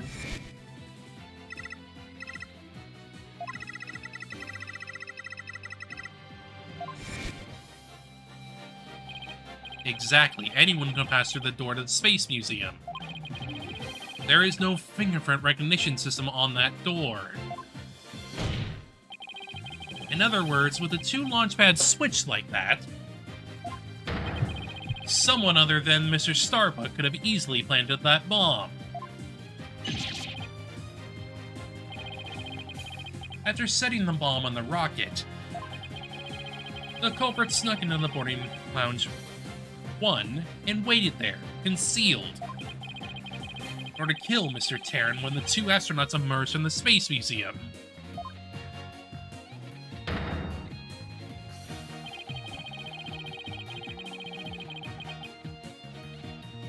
Recall that Miss Blackwell, Mr. Starbuck, and the director all saw a suspicious figure, who we can suppose, after killing Mr. Terran, made their escape in the Space Museum. After that, Director Cosmos switched the two launch pads back, without realizing the killer was inside the Space Museum.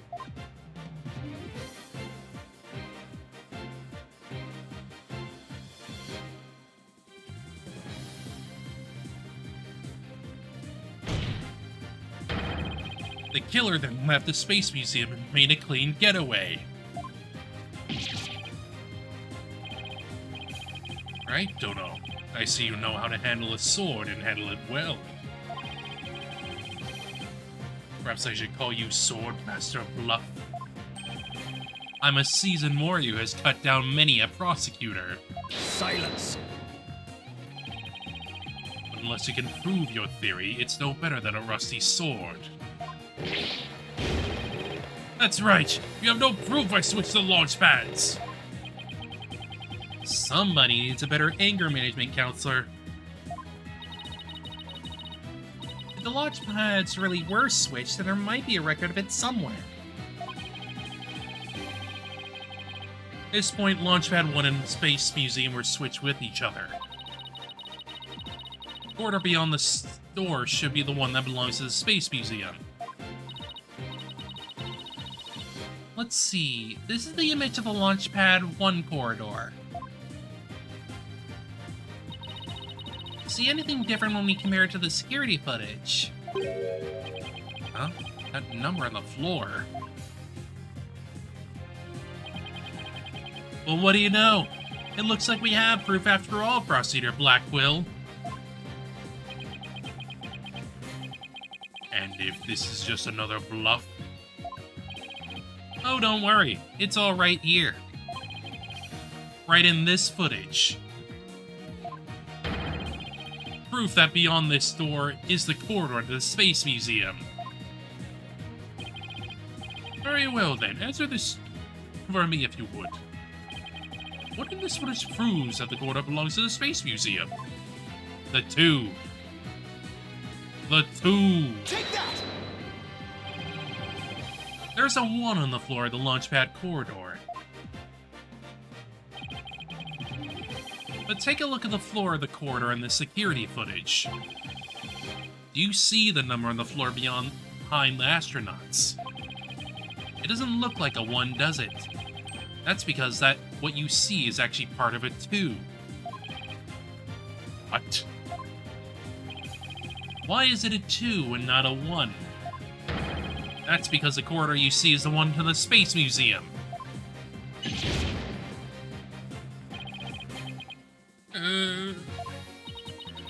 And so that means... the corridor of the footage was not filled with smoke. That's right, because the explosion didn't occur in the Space Museum. The explosion occurred in Launchpad 1, on the side opposite the Space Museum.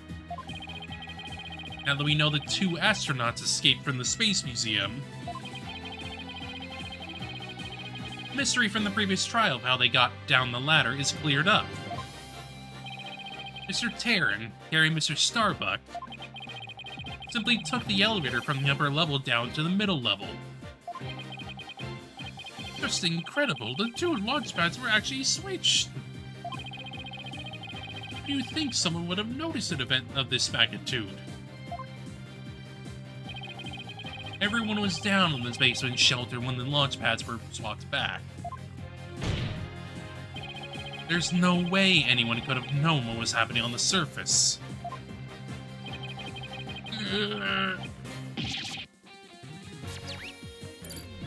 Got him.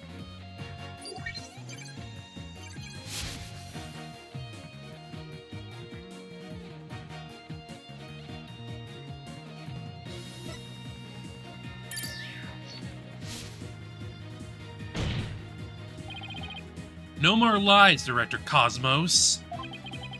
It's high time you told us the truth.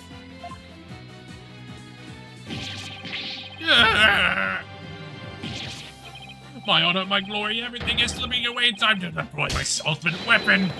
The Galactic Engine. Ignition! What? It's gone haywire. Won't stop. My stars, my glory. Ah! No, not that way. Ah! There he goes. Bailiff, on your steed out after that witness.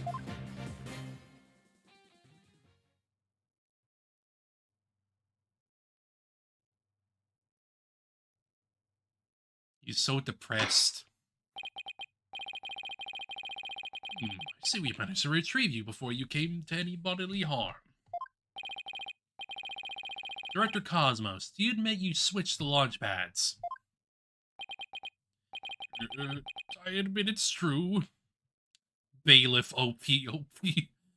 Bailiff is very fast. Cosmos may be fast, but Bailiff is faster. I switched the Launchpad 1 for the Space Museum. Ah, it's good to hear the words I can believe for a change. Before you do, Your Honor, two things. First, we don't know if Mr. Jarren had prior knowledge of the switch. As for Mr. Starbuck, he was unaware of his surroundings thanks to his medication. Either way, Mr. Jarren would have realized the instant he stepped into the Space Museum. And it had been switched with Launchpad 1. So my first question is, if the Space Museum was perfectly fine, why did Mr. Jarren feel the need to put on such a dramatic display? As for my second question,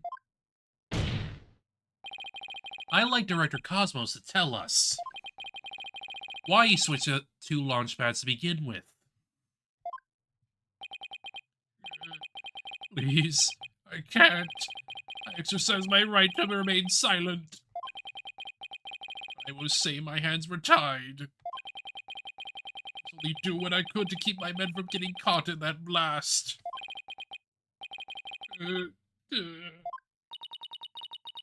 Director is terrified. He must have had one heck of a reason for not wanting to explain why. Probably a good time to pry it out of him. Not a good time to pry it out of him, huh? Excuse me. Would you mind if I picked up my stars? Without my badge of rank, I'm nothing. Pathetic. My ego! No, I have to have visible proof of my ego. Ah. I don't see why not. Bailiff helped the director retrieve his stars.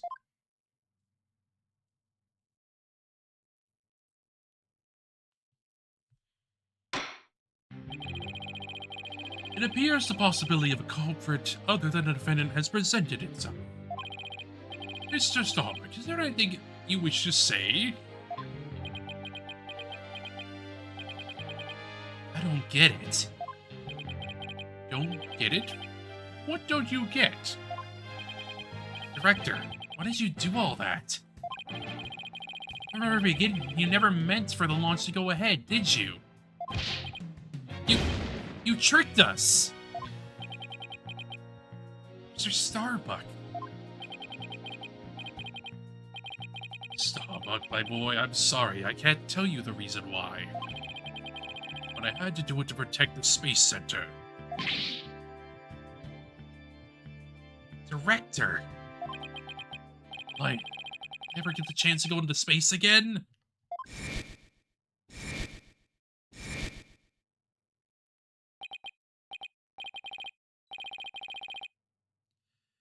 Yes. Yes, of course. I won't rest until it happens. I will get you to space again, my boy. And the dream is still alive. Silence.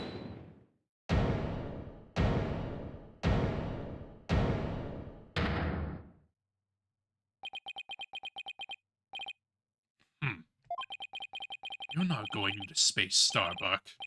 But prison. I won't have it any other way. Are you so hung up on him? Yes, I accept that the launch pads really were switched. If there were a third person in the scene, I suppose they could have escaped.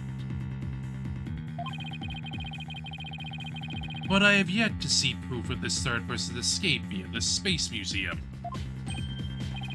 Oh, that's a good point. He's right. I don't have any proof. Starbuck, you will spill everything you know. What? Me? Ah! Where did you get those bombs? Tell me now. If you don't, my blade shall feast on your blood.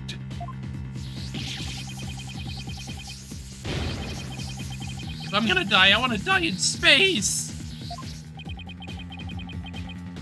I have to do something. Solomon Starbuck, prepare yourself.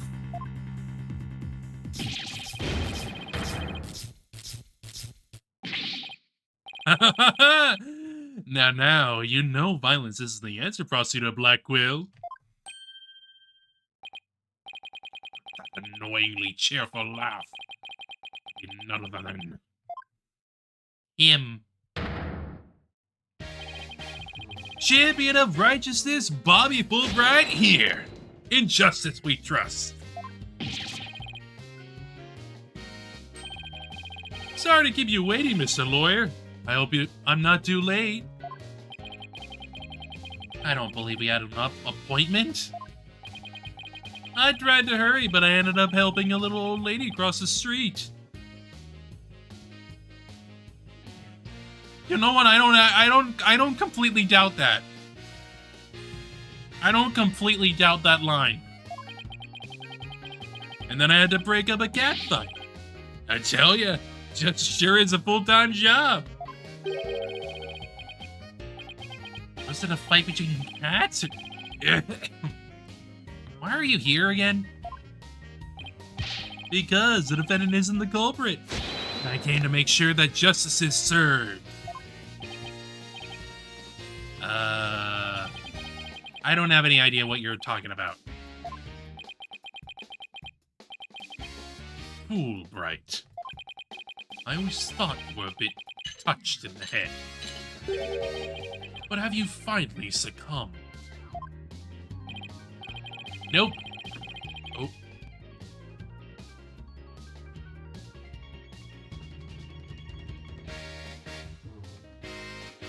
I need to clear up that nose block. Ooh, God. Nope, but it looks like you've succumbed to this Fanta of yours. Open your eyes and let the evidence of justice uncloud your judgment. What evidence? But then again, you did say something about finding us some evidence.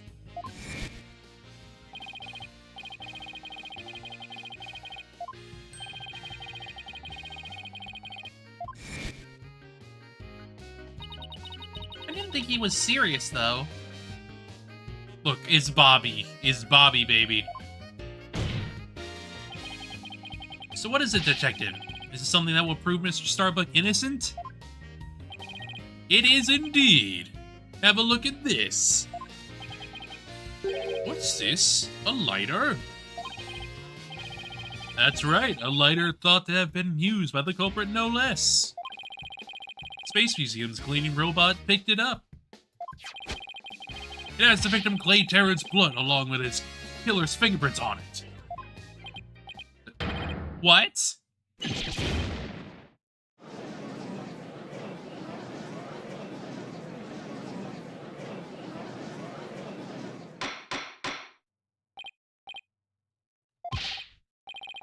Can I assume that the fingerprints don't belong to the defendant? You bet. Mr. Starbuck is totally innocent. This is it. This is just what I needed.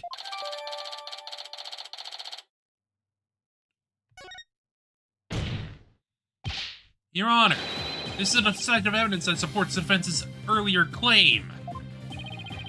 Explain yourself, Mr. Wright. With pleasure, Your Honor. Recall where this lighter was found.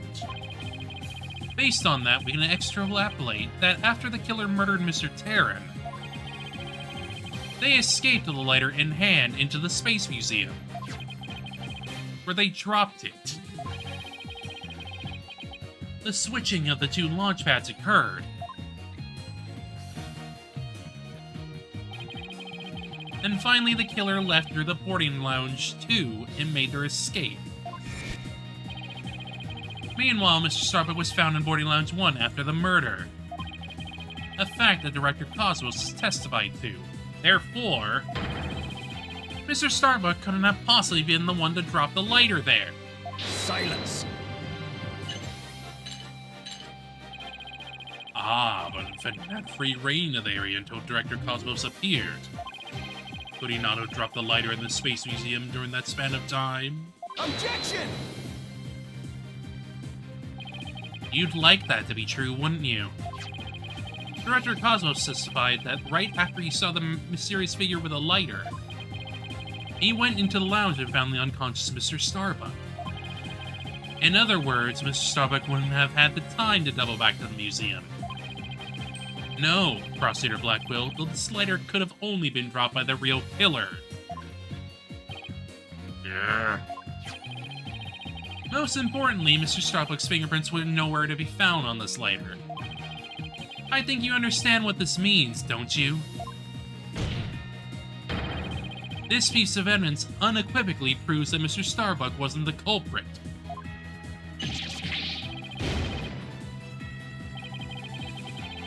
This does indeed appear to be the decisive evidence that proves the defense's claims. As for the remote switch that was found in Mr. Starbuck's pocket, we can assume it was planted by the killer on the unconscious Mr. Starbuck. Oh, must be some mistake. Frankly, Prosecutor Blackwell, I've been worried about you. You've been chasing this phantom for 7 whole years. I understand your urgency because tomorrow... Silence.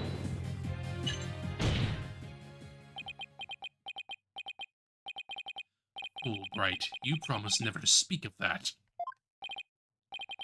Huh? Tomorrow? What about tomorrow? The statute of limitations. Given the body of evidence, I think it's safe to say the defendant is innocent. In light of the fact that it was impossible for him to have committed the crime, few unanswered questions remain, so I look forward to seeing what you two uncover. Now this court finds the defendant Solomon Starbuck.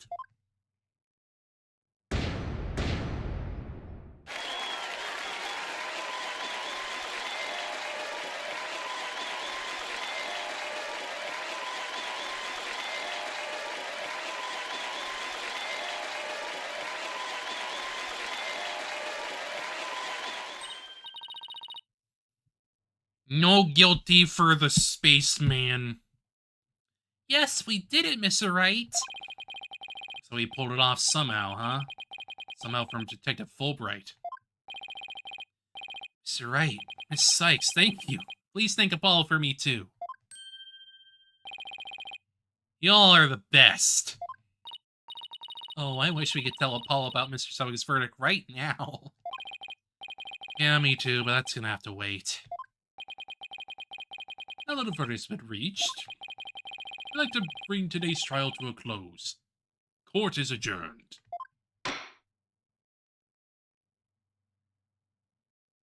Objection!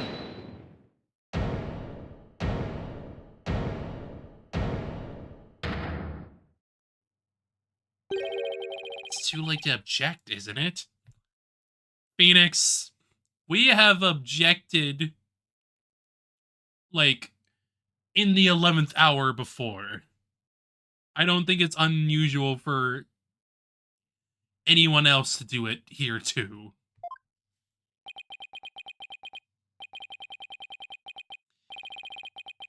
It simply isn't possible. Something's wrong. Mr. Blackwell, are you dissatisfied with the verdict? Fulbright, what were the results of the fingerprint analysis for the lighter? Huh? The results?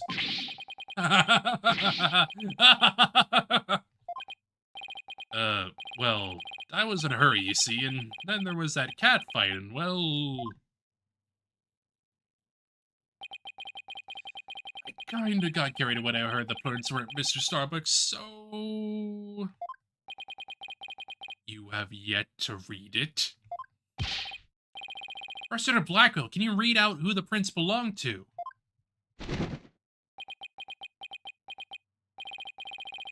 On through analysis, the fingerprints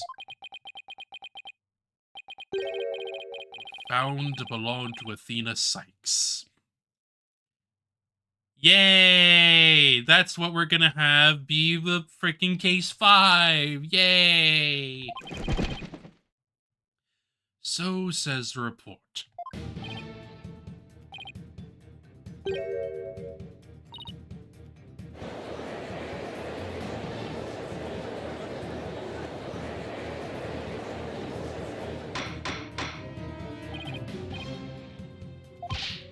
Miss Sykes, tell me you have an explanation for this.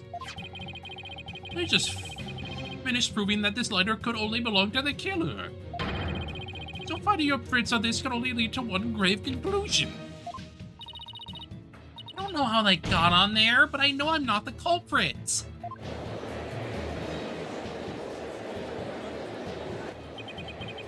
This can't be happening. They built up our argument piece by piece. I don't think any of our reasoning was faulty.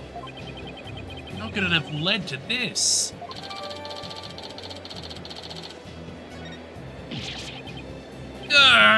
What have I done? Please forgive me, I'm sorry!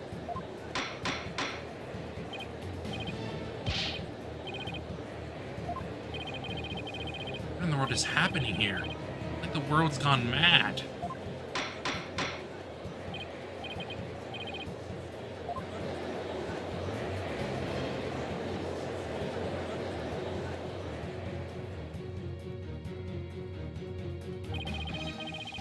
Confusion spiraled into utter chaos.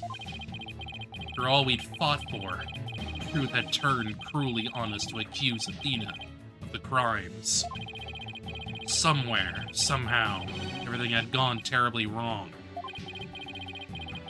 We had stumbled over the edge of reason and into the jaws of a twisted darkness.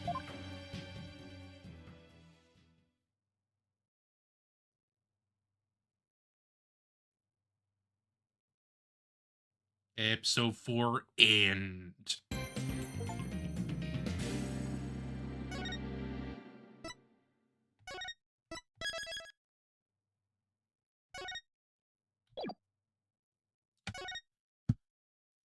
We may as well at least get into the intro of it.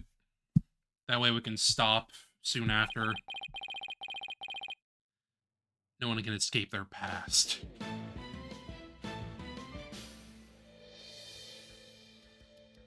It's time to get into the drama.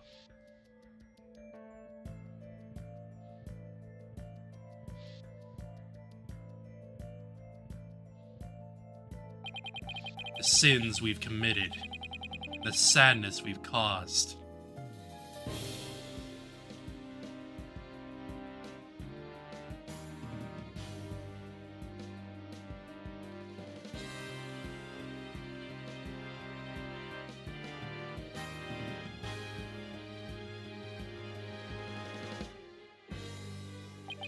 No matter how far we run, our past remains. It's ever present as the moon in the sky.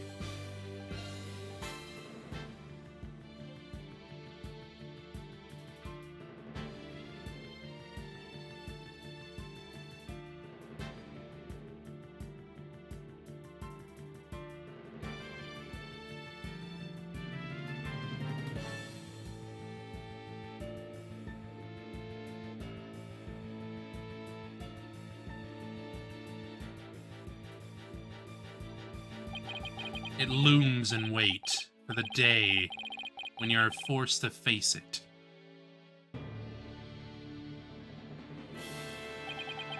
But only in doing so, we truly make peace and move on in hopes toward tomorrow.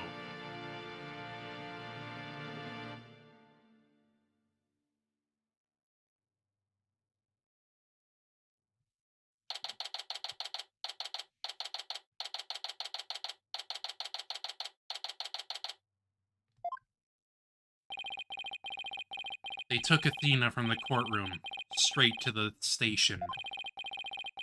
She's probably being questioned at this very moment.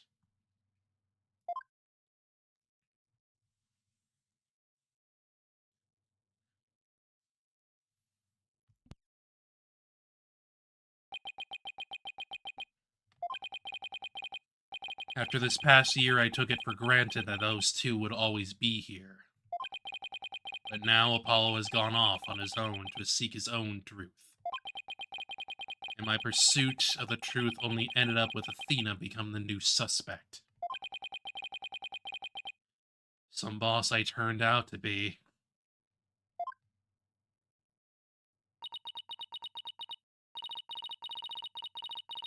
It's even quieter in here than usual. Yeah, it seems so empty too. Just don't get it, Daddy. All of your reasoning during the trial seemed perfectly solid. Yeah, and I still believe it was, at least based on what we know. But now Athena's the one who's been accused.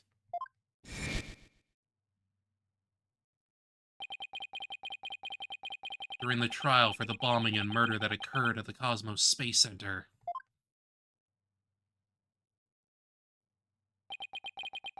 the lighter used by the real culprit was found. This lighter proved the defendant Solomon Starbuck innocent.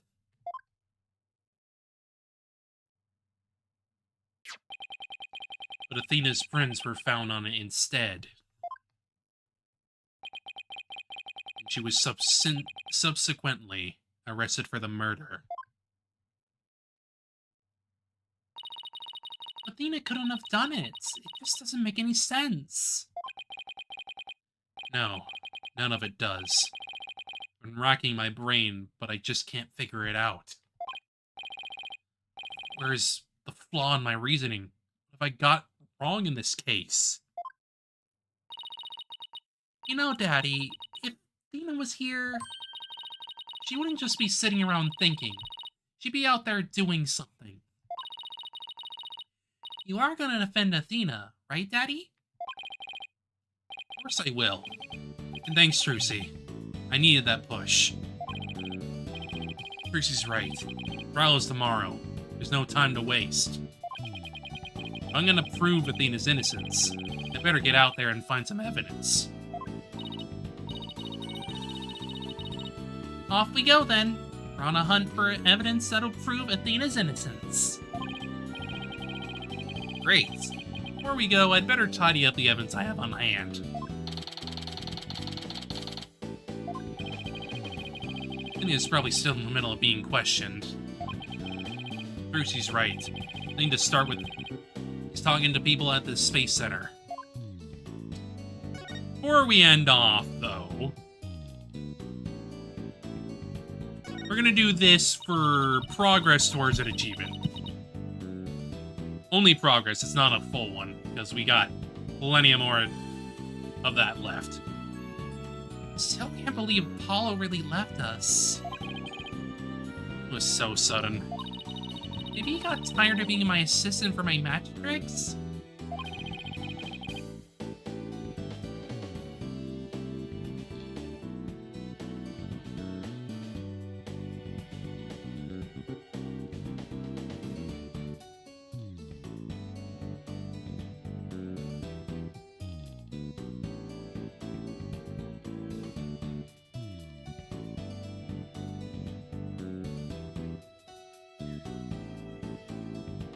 don't think it's your fault, Trucy.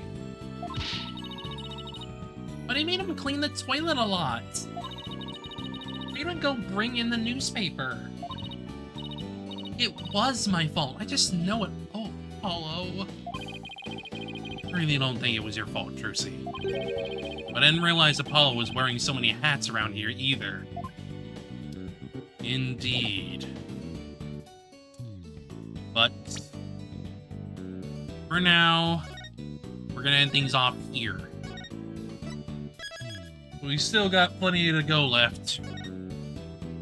Till we're at least finished with, like, the main game anyway. I do know that this investigation's probably going to be the longest one. And from there, the trial's going to be freaking long, so...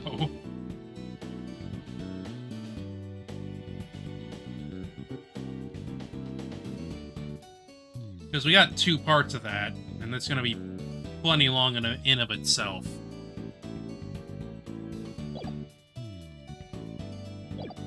But for now, we're going to end things off here and come back to this next week.